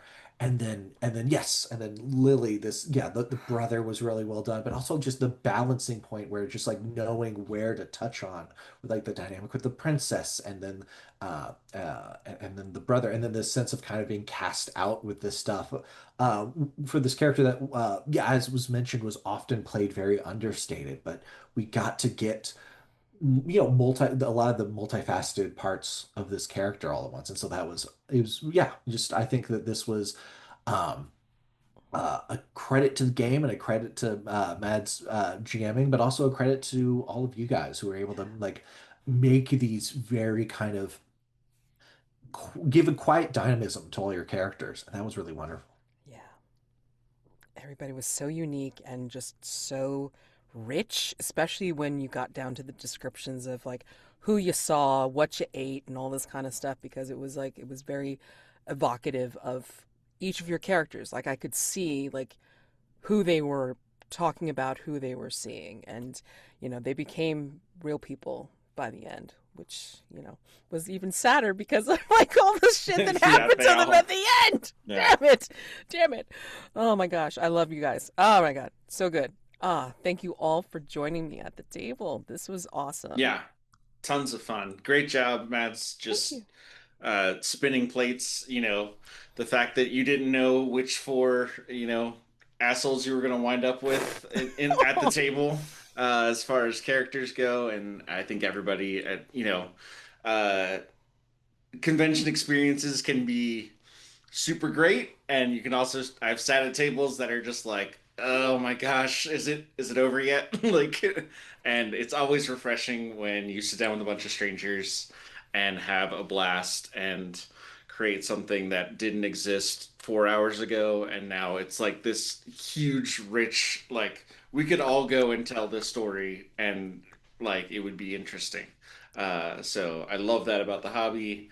I'm very pleased to have gamed with you all. I hope we get a chance to do it again. And yeah, just great job all around. Yeah. So And I'm. Laura blowing up on that challenge roll with Oh my three god, ones was that hilarious. was insane. That was Hilarious. amazing. Oh my Yeah, gotta gosh. go for it. All the dice throwing. Come Yeah. on. Yeah. The lovely Somnolent. It was Yeah. great. Sleeping Beauty. It's so good. Mhm. And I didn't even use like, some of the stuff because, you kind of like just have to with trophy, like depending on how you do it, you don't have to use everything that's in there, right? I mean, like Mhm. you just provide like enough stuff to give them things that the keeper can use, but you don't have to use it all. You just Mhm. Mhm. use what sounds good for the people that are at your table, what you have time for, or what sounds good for what they're responding to. So, yeah, I mean, like, just try to give some choices, and hopefully it's all evocative. So, thank you all again. Get some Mhm. rest. My gosh, enjoy the Good night. con. Yep. I'm probably gonna just like be popping in on some panels that I can actually attend because I'll be running 2 games later today. It's today for me. So yeah, I'll be running two offline server games for myself uh, today, and yeah, keep going. So happy gaming to you all. Thank you very Awesome. much for joining me for Thank you this, all. and enjoy ConZero. Thank you. Yeah. Love you all. Alrighty, Bye bye. Bye. bye. Thank you.